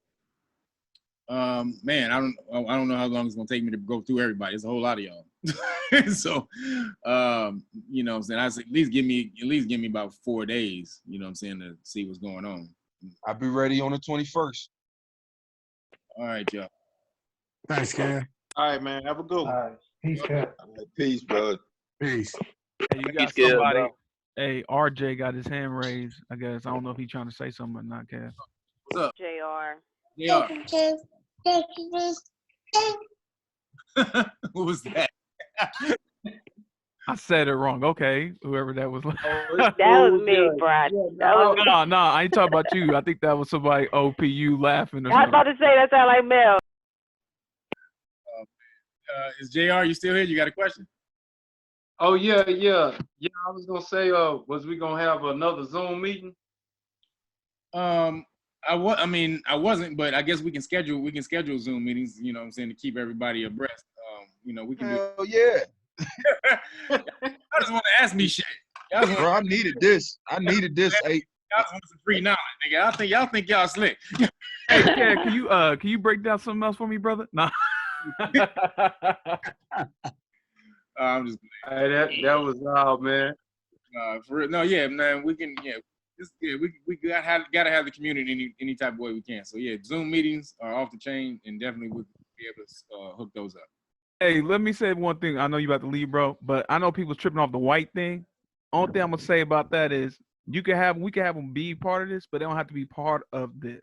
And what I mean by that, you can weed them in. They do that with us all the time, so we do the same thing to them. See who's really we want to mess with.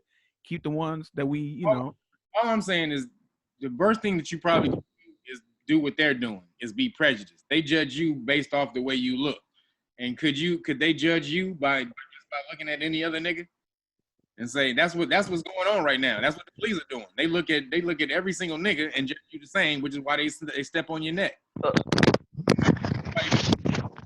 you can't do that anymore. Yeah, that's what. The only thing I was saying is that work with the people who want to work with you, and we just deal with them. The ones that they find worthy, they work with them. Doing that in the background, Jesus. Yeah, I don't know who that is, bro. All right, I can't deal with that. I'm gonna have to go. So I'm gonna. All right, man. Have a good one, bro. Right. Talk to you later. Hey, peace, fam. All right, Kev. Let the dragon go eat food, man. I'll let y'all know.